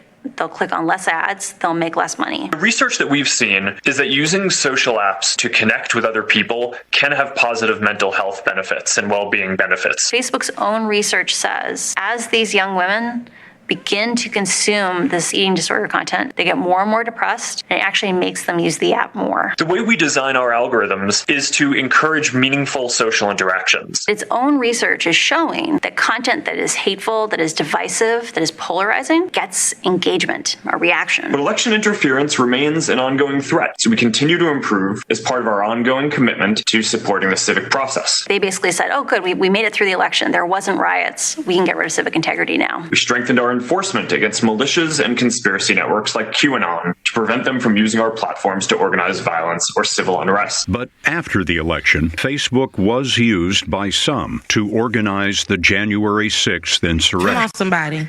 There it is. And before you jump in there, Rebecca, shout out to The Recount. They put that mashup together, therecount.com. Your thoughts? We saw it. We see that it's two sides to the story, and they like to say it's on the same coin. It's not. This is not the same coin. This is two sides to the story that are very different. One person's going to say this, and one person's going to say that. What we're seeing here is Mark Zuckerberg tries to elude to this idea that he's like, a down to earth, just made money out of nowhere. I'm just that type of person. And so when I watch him in this interview, what I see is somebody who has learned to say the right things, right? He knows what it is over here. But if I pull a little bit of what the truth is, because there's a truth in what he's saying, if I pull a little bit of what the truth is here, families and friends can connect through Facebook. The numbers show that they do connect on Facebook. That's not a lie, but it's still evil because in the way that you're using this truth to literally downplay what's really happening here on your social media network. Family and friends and militias and hate groups are getting together. That's what's happening, right? And they are producing what we see, what we saw happen on January 6th, and that's what he's not talking about. So, he can say what he wants and what he's saying isn't a lie, but he's leaving out some serious parts, and he's leaving out what those groups of families and friends get together and create on them social media websites where it's white supremacist pages and hate groups for Asians and hate groups for Black Americans and all that kind of stuff and immigrants. And then they get together and they build this thing where they become terrorists and they do what they did on January 6th. Amen. You said a word there. Here's one last clip. Well, anyway, I'm just going to play it. I'm not going to introduce it. It's Jen Psaki, and she's discussing social media companies being incapable of regulating themselves. Let's run the press secretary for the President of the United States. In our view, this is just the latest in a series of revelations about social media platforms that make clear that self-regulation is not working. That's long been the president's view and been the view of this administration. They validate the significant concern that the president and lawmakers on both sides of the aisle have expressed about how social media giants operate and the power they've amassed. She touched up her roots. Jen Psaki's a really pretty girl. But anywho, you already know what all I thought about. She's a really beautiful, and I know, she's a young woman, but what that pulpit does to you, it's something creepy. I don't know. It just ages you quickly. quickly. She makes me want to see more of I love her. I love the ginger. I love the red. And it makes me think I want to see more of the Doctor Who with some ginger for all the Doctor Who fans out there. But I really want to know what you thought about what she was saying, Rebecca. Sorry, I was just like, dang, if they just kind of fill in her eyebrow a bit, but they're darkening it a little bit. I really think that they go. Because I say all that to say, not even coming for her looks, but I think that they do that on purpose. They're trying to make her look like it's just been a hard night. It's just been like a long, and I feel like outside very of that, minimalistic, very much so. Like she can go there. Did you think about what she had to say, Rebecca?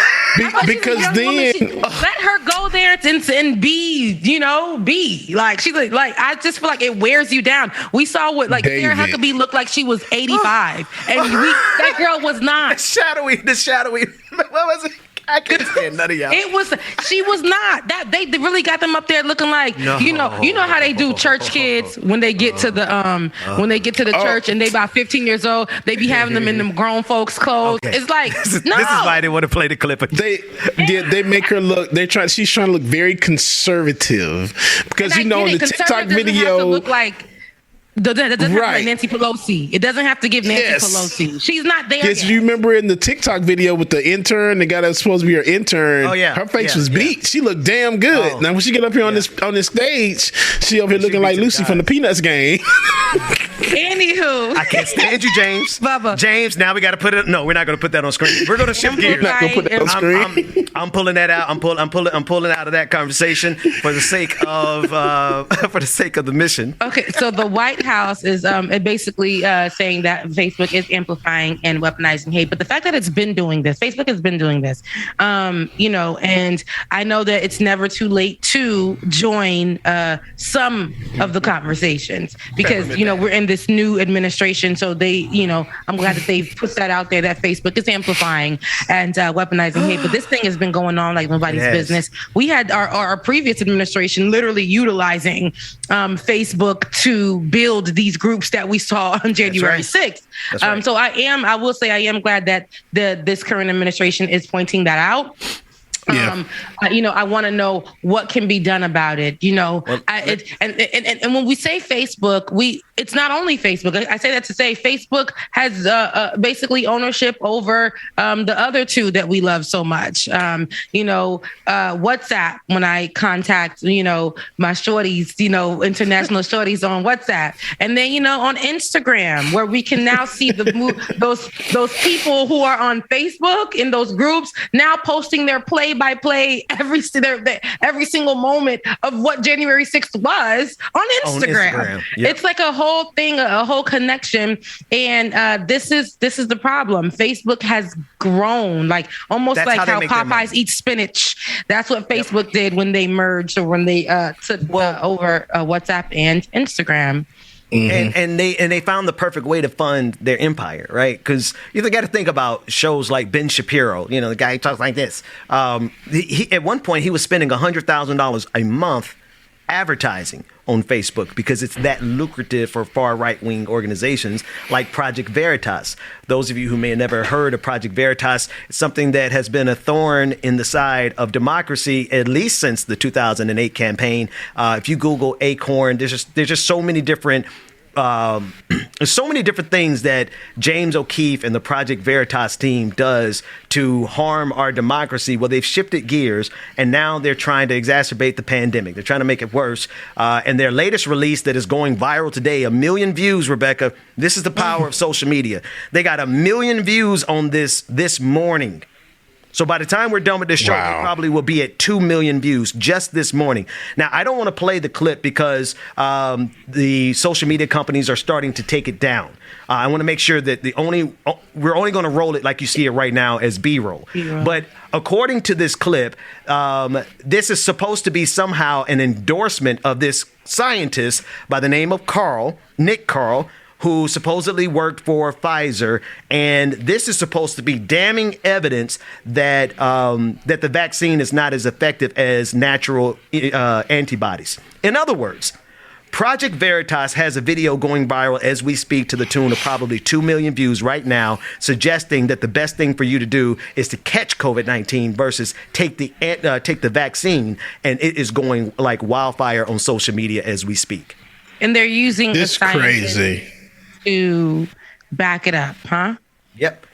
And the guy who was on the screen a minute ago, James O'Keefe, he's probably the lowest of the bottom feeders. Like Megan said. He is out here just doing any stunt. It's a spectacle. It's a sideshow because he knows even if he is embarrassed in national media, there's all those people on social media who are about to send him money right now. And the right wing was not enough. Now he's got to get the conspiracy theory money. See, this is so problematic. When you got money, it is, and you utilize your platform and you put out these kind of conversations. When I talk in a monotone like that, I'm sick of it. I'm sick of this. I'm sick of it.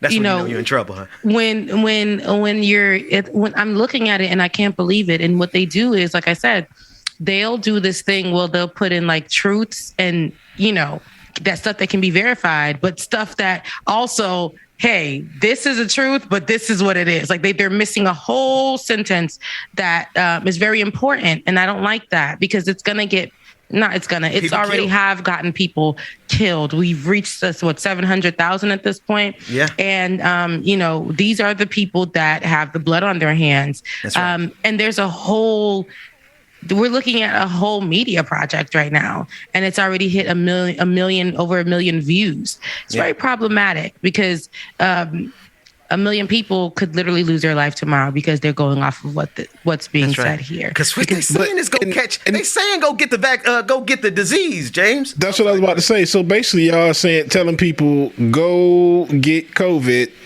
and build up natural immunity and don't get the vaccine. Okay. Yeah. Then die. Yeah. Dwayne, I know you don't have it yet. I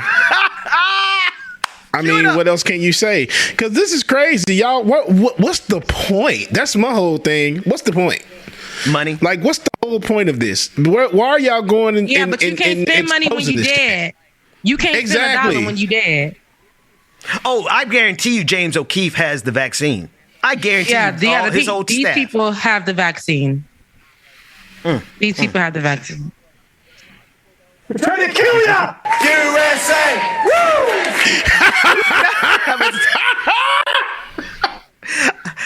I wasn't talking about that one, but that's a good one. USA! Woo! You're going to be dead! We're trying to kill ya! USA! Woo! You're going to be dead! But for the simple fact that it popped up in my little box down there, wait a minute. I got made it even more funny. Dwayne, I got a request though. That wasn't what I was looking for. Then die. You don't want to take the vaccine? Then die. Oh man. But what's wild? What's wild to me is this dude is like, a joke. I mean, like high key, but he's a well-paid joke because you don't have to be smart to make it in the right-wing circles of this country. You just got to be willing to be seen as a complete fool on the international stage, and you will make a lot of money. So he's laughing all the way to the bank because 1 million views in 4 hours. Whether or not YouTube takes it down, that means that there's probably 100,000 people sending this kid money this morning for this fake news. Oh yeah. And then I'm not going to get the vaccine. Then die. What do you want me to do? Argue with you? I'm not on the debate team. This isn't mock trial. I'm worried about the side effects. I'm worried about the disease. Well, they're tracking you through the microchip. They're tracking you through the phone you're watching this on. Get the vaccine.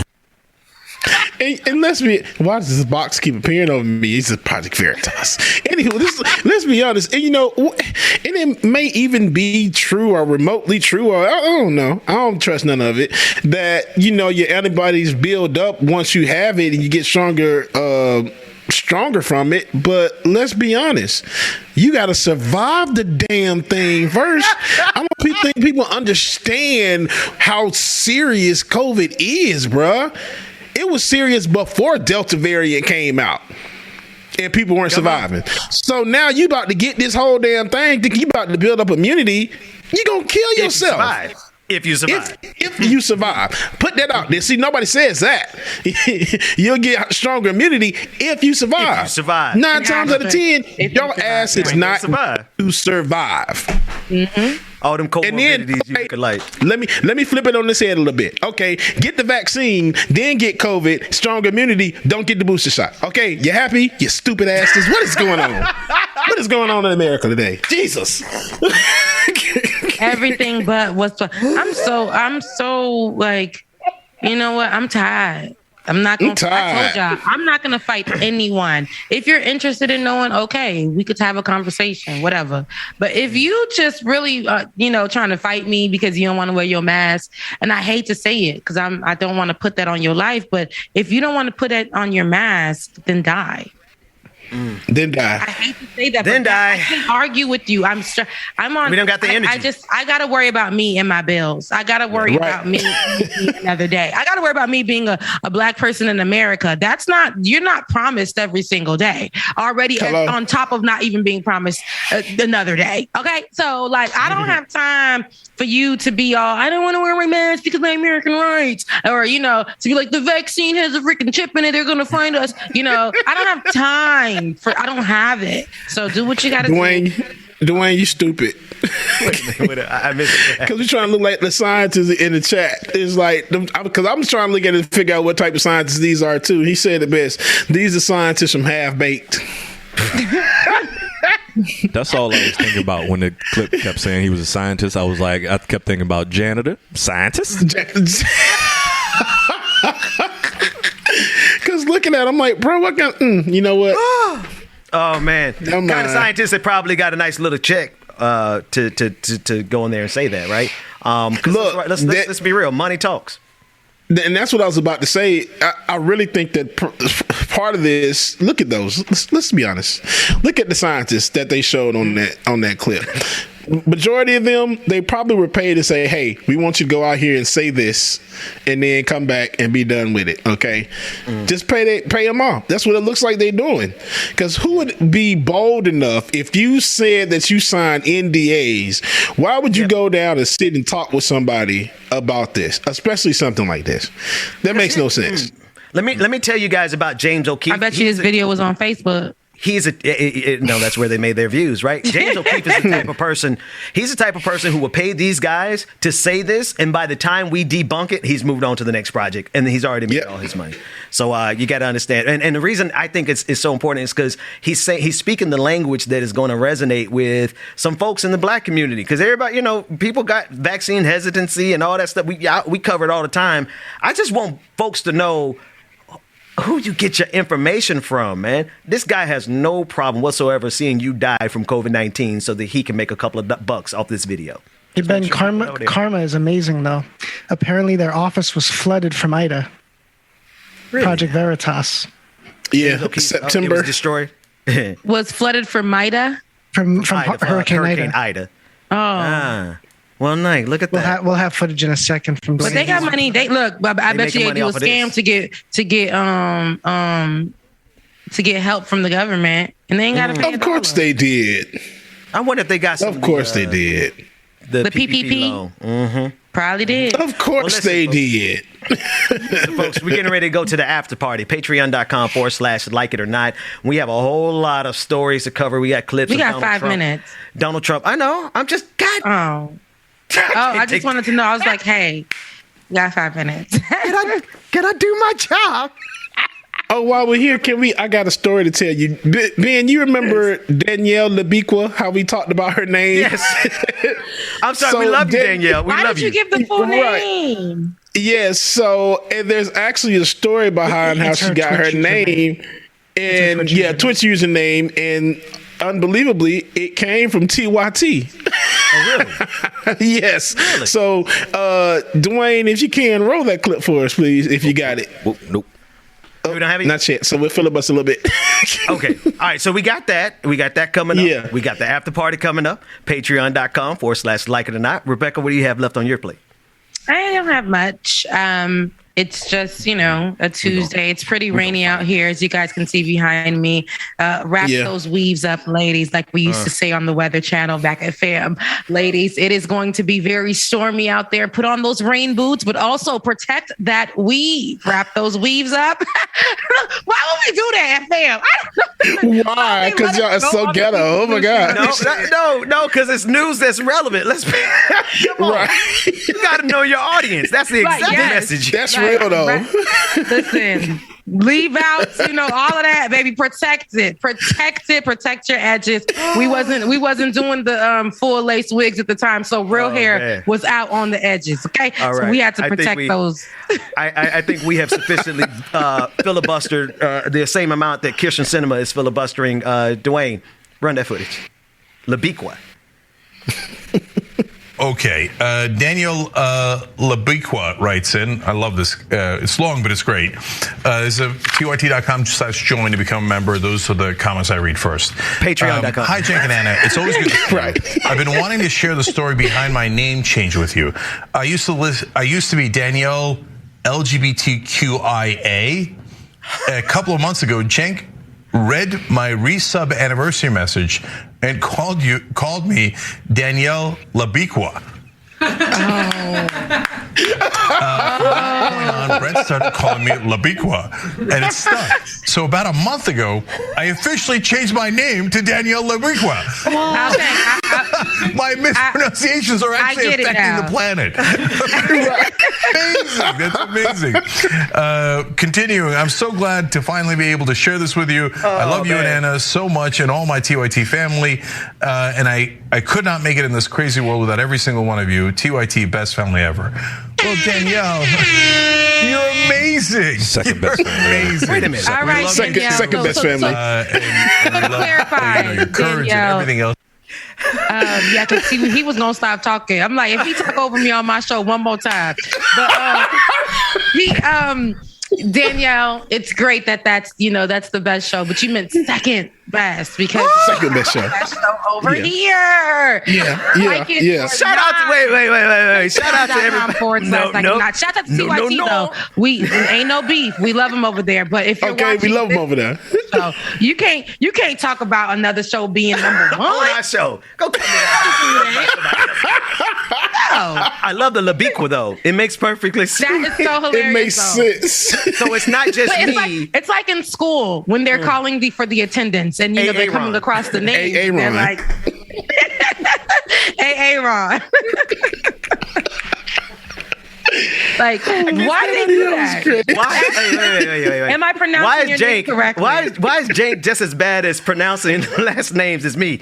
I don't think I would have came up with Labiqua though if I saw LGBT. Because we know over here we wouldn't come up with Labiqua. That's all I'm saying. It's the Labiqua. Oh, please. Hey, Labiqua. Labiqua, please cut this and tag us. Tag us on Twitter for this one. Tag Jake. Shout out to Jake. Everybody at TYT. We love you guys over there. We are the best show in the mornings. Yes, we are. I mean, who better than us? Who is going to push us more than us? Head over to patreon.com/like it or not, become a Patreon today. So that, because we won't be over here Labiqua. We will make sure we get you right. Or you will get me right, because you guys know how y'all do it. Because I'm going to mess up everybody's last name. Like y'all did him over at TYT. You were real nice with it, but over here y'all be like, no, Rebecca. That is not how you say it. Oh, man. Wait. That's somebody need to check Rebecca because she said my name wrong. Bubba, can you please tell Rebecca that she said my name wrong? Okay, I got you. They be in my DMs 2 seconds. They be like, we, love the show today, but just to correct you, make one correction. You were wrong about this. You were wrong, so here's the correct. Okay. Hey. Right. You're like, oh, okay. And they look at this. They let Jake done rename the whole lady. She don't want to change the whole name. Whole name. And they email us and say, you got to correct the name, how you pronounce it. Look at that. Why y'all do that to us? Just shut up. Why we got to be corrected? Jank, you changed your name for Jank, but we love y'all, all of y'all. We mean. I hate you. And look, now everybody's in the chat room talking about that's what led us to being TYT. So shout out to TYT who graced everybody and bought us over. Yeah, well, then let me go. I haven't hung out with TYT in a minute. Shout out to John Iadarola. I was on his show a couple weeks ago. I got to go back and hang out. I haven't been over there in at least 2 or 3 months now. So, but shout out to them. Shout out to everyone at Act TV. Do more than watch. Go and download the app, the Fire TV, the Apple Store, the Roku, like wherever you get apps. Go and download the App TV OTT channel so that you can watch us live there. Shout out to the Double D's in the background, Dwayne and David, making the show possible. Georgia Ford, who is on the scene this morning, bringing us that live coverage of the serious incidents that's happening there in Minneapolis. James, DJ Exclusive, can't do it without you. Can you come tomorrow? And Rebecca Azor. I will be here at 9:45 tomorrow morning. But before we get out of here, Mara, if you're in the chat, I meant to say, congrats on your new business venture. I think it was, if I'm not mistaken, lingerie. If it's not, it's something. But congrats on your new business. Okay, Mara. I know that she was posting that online for about like a week, and I meant to give you a shout out. So shout out to you, beautiful Black woman. Go ahead, and now drop the link. Drop that link in the chat. For real, Mara. Drop the link, Mara. If that's what it was, definitely. If not, correct me in the chat, because y'all know y'all love to correct the sister. They changed the name. We are not above correction over here. So, yeah, we are moving forward. Listen, DJ X3C, we going to see you tomorrow. Okay? Maybe we do this. Like, if you want to see DJ Exclusive tomorrow, then y'all drop that man some. Look at his head. He's like, girl. DJ X3C on Venmo and Cash App. DJ X3C on Venmo and Cash App. What's up? That's going to determine if I show my ass up tomorrow. It will determine if y'all get the remix or not. Rebecca, I'm gonna go ahead and go make to get us here. Y'all better show us the money, because I'm not coming on an off day. Believe that. Show me the money. I love you guys. I hate all of y'all. Hey. You need to watch. David talking about producers never get tips. Yes, y'all do. Look both ways before crossing the street. Check me, bro.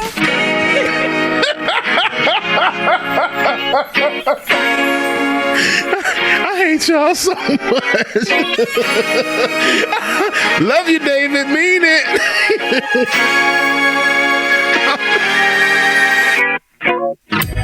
Somewhere unseen. Will not take it. Try to give Ben a day off every time Ben's like, no, I'm gonna be here. Man, whatever, Ben. So what he'll do, he'll say that his internet went out.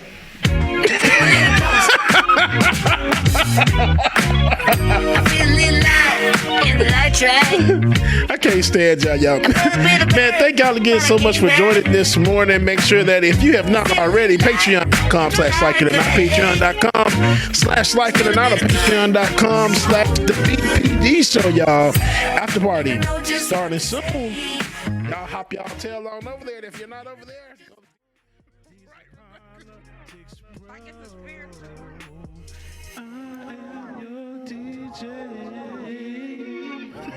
DJ Exclusive, y'all know who I am. I stay dropping them jams. Like it or not, it's going down. Like it or not, y'all stick around. Oh, like it or not. Okay. Rebecca, you stupid. What? Like it or not, it's about to go down. All right. DJ Exclusive with the harmonies. So is that going to be the intro now? Because I don't know. I might get retired. At this point in time, y'all didn't even choose what I chose. And then y'all done switched up the look of the show, which I absolutely love, by the way, whoever did that. But they switched up the look of the show with the background and the graphics. But I like it. We tightened it up a little bit. Yeah, I did. I like it. I do. That's a combination of help from Act TV with some of the layout, and then our team went in and finessed it, James and Dwayne and David, rather. But it's looking nice. Looking nice. Yeah, I would have loved to be a part of that conversation, but I like it though. It's cute. So are we going to use the song? Are we going to use the song? Because I like what we're doing with this. Like it or not with James. If we want to go with that, we can too. But are we going to use that? Why not? Let's use it. Yeah. Do a verse. I wanted Rebecca's. Like, of course, I play that part just like me rolling into the show, but I still want to do Rebecca's intro, like when we do the like it or not with Rebecca Zor, you know, with that part. Definitely should. It's been a busy couple weeks, so I haven't had a chance, but I did get the music, so it's no longer Rebecca's fault because they did deliver the music to us, and it hasn't been my fault for months because the music has been sent in. Long time. I swear I forgot. Months. I swear I forgot, bro. Like, if she wasn't so brilliant. If she wasn't so brilliant, bro. We'll get it up about 9:45, about 9:30, 9:45. Yeah, we're going to intro at 9:55. Yeah, and that's fine because that's when I pull up. So, it's you guys who give me grace. Y'all don't have to, but you do, and I appreciate you guys for that every single day. Yeah. That's it. We appreciate you, Rebecca. I appreciate you.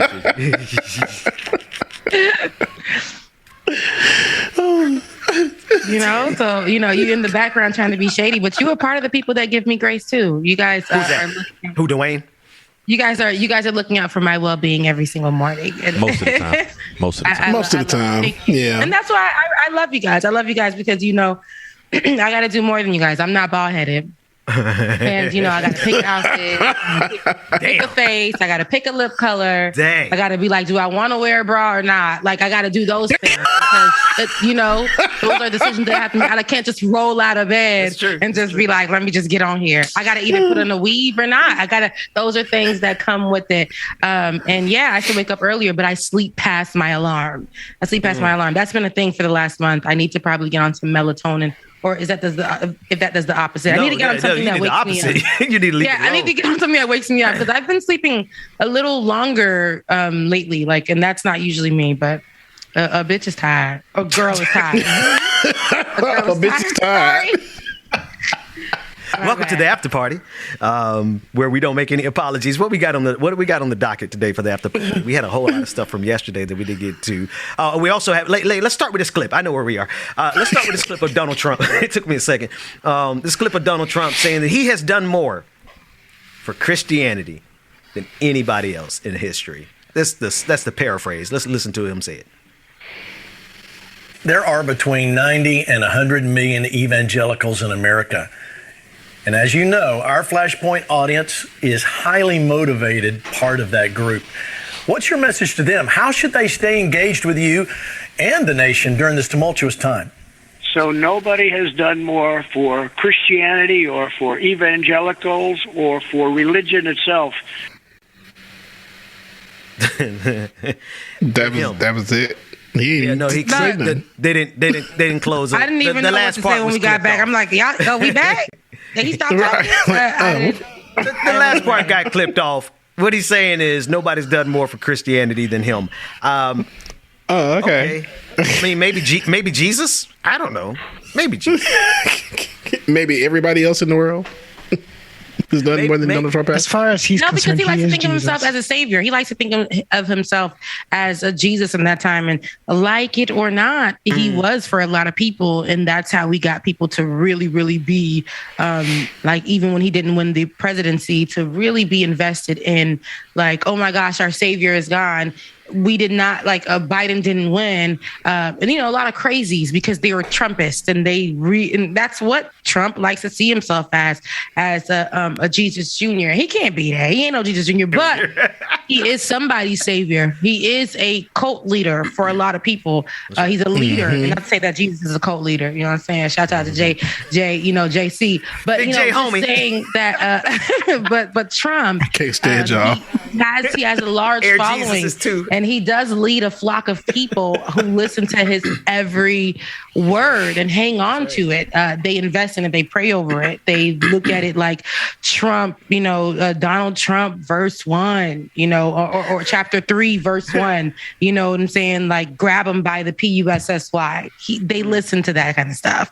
So here we are. I mean, I wouldn't say that he hasn't, I wouldn't say he's Jesus, but his effect on the people in this world is given like the antichrist, right? The more Satan-like.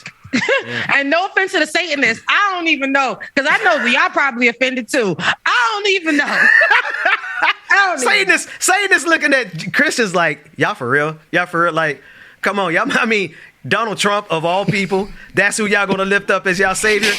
And Satanists are looking like, don't compare him to me. Don't compare him to Satan. Don't bring that over here. Man, don't bring that over here. Lucifer got more. Man, look. You y'all ever watch Lucifer, the Netflix series Lucifer?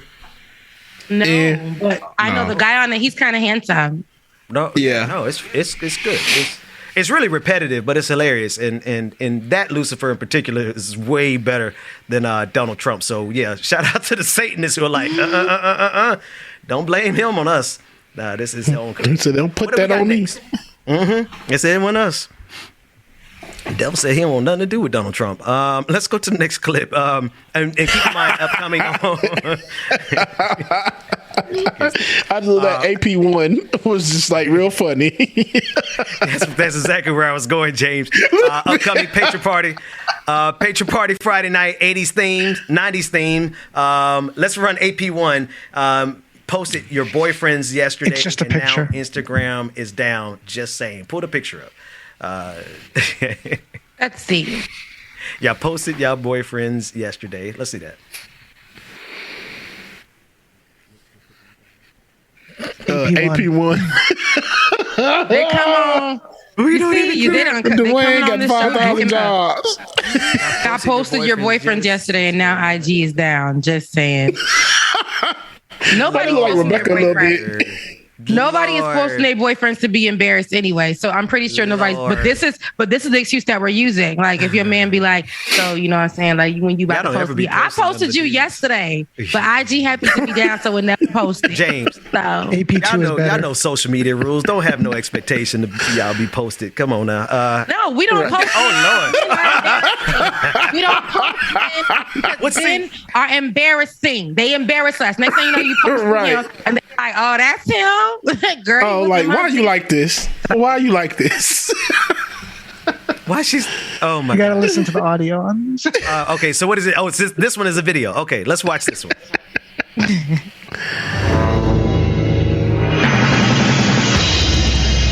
Y'all hear anything? Yeah, Dwayne's got to restart it. Dwayne. Oh. Y'all. That's the man for the. If y'all haven't watched Squid Game yet, Jesus Christ, y'all have to watch Squid Games.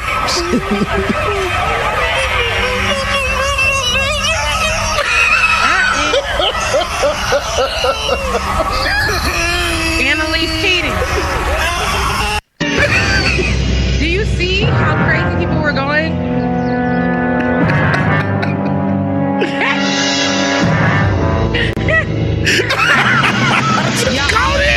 Instagram down, but who cared when I was down for the listening audience? Listen, that was Monique. Listen, can y'all? I just want everybody to pause for a second. I want everyone who's watching to pause for a second and to imagine if I leave that scene in the podcast with no explanation, right?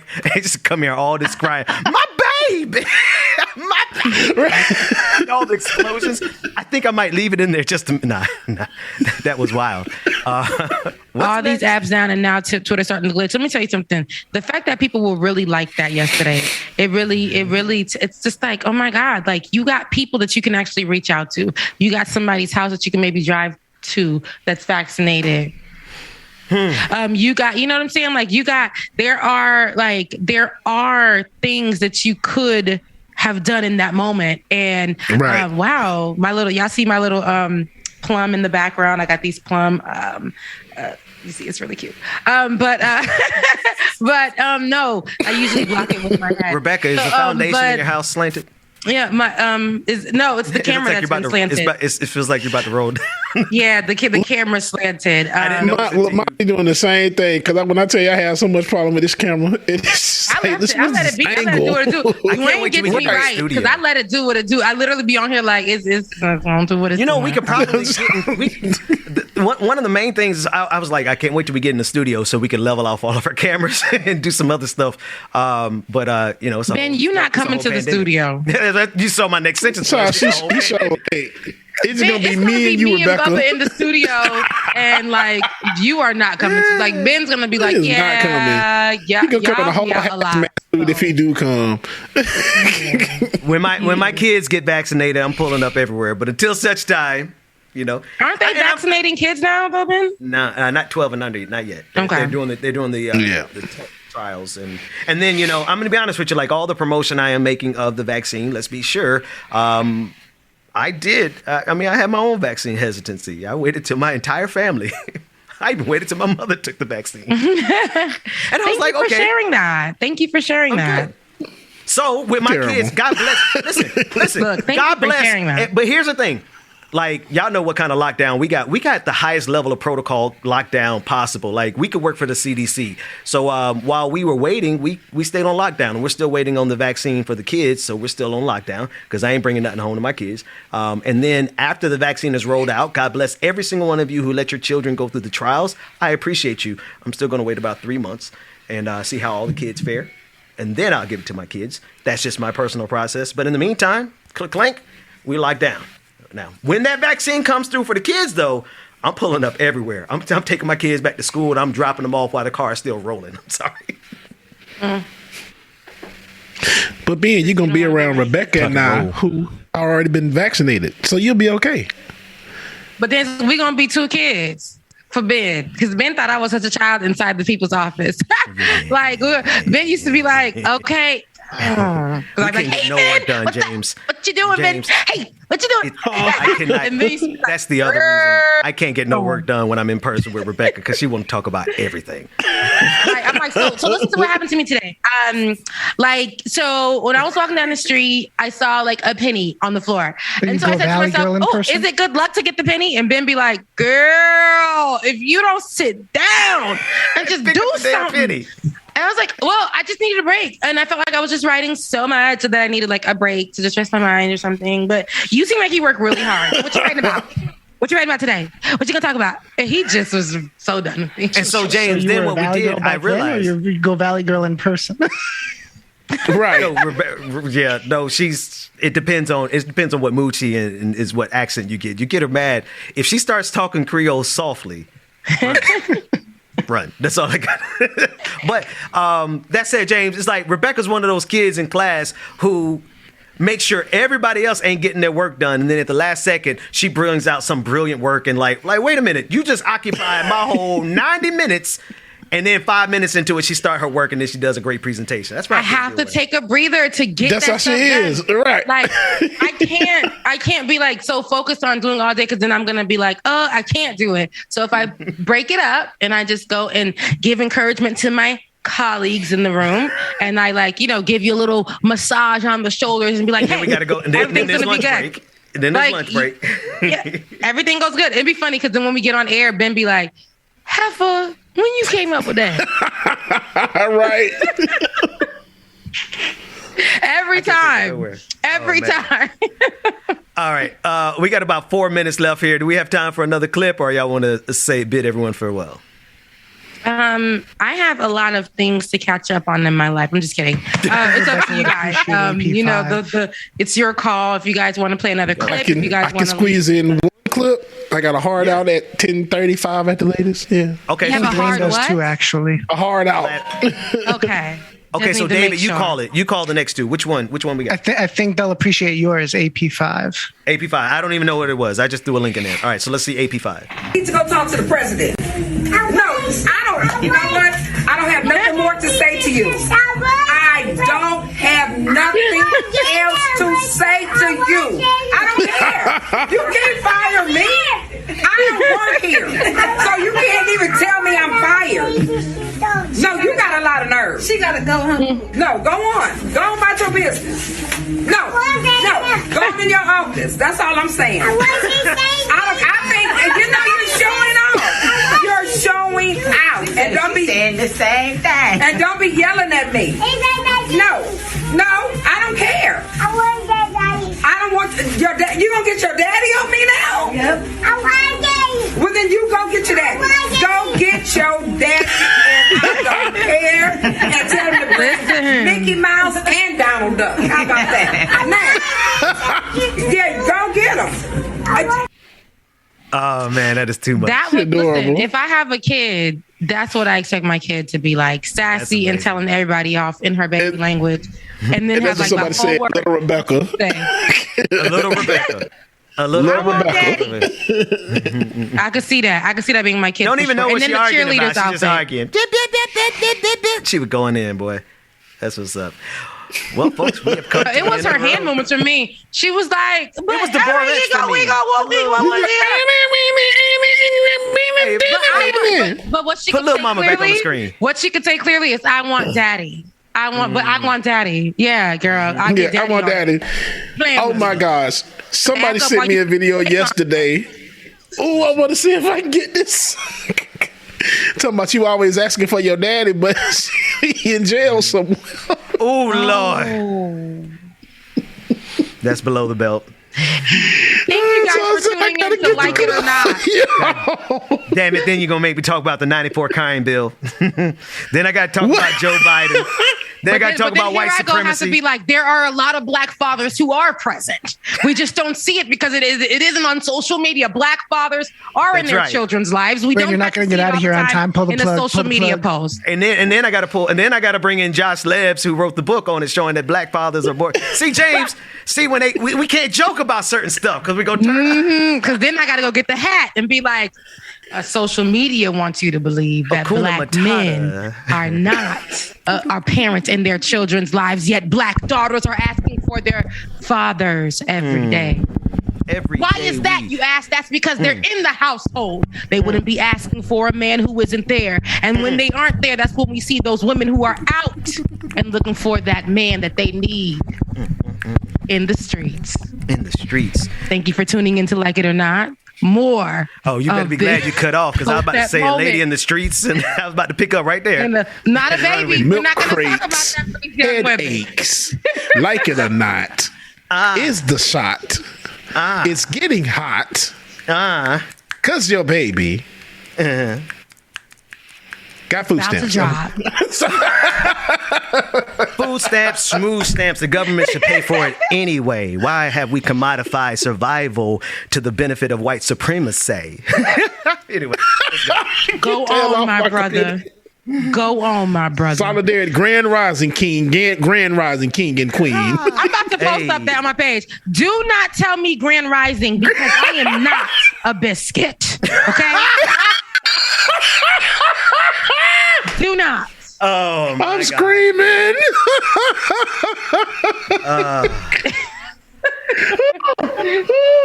You say I'm not Pillsbury. I look fat, but I'm not a doughboy. That's not I'm not a doughboy. I'm a doughboy. Tastes good, but I am not a biscuit. Okay, I am not a biscuit. Did she just say what I think she said? I'm over here I'm trying to get in the spirit. Wait a minute. I gotta put my Hotep fingers down now. Like Jesus, Rebecca. You're like, okay. That's the after party. Jesus Christ.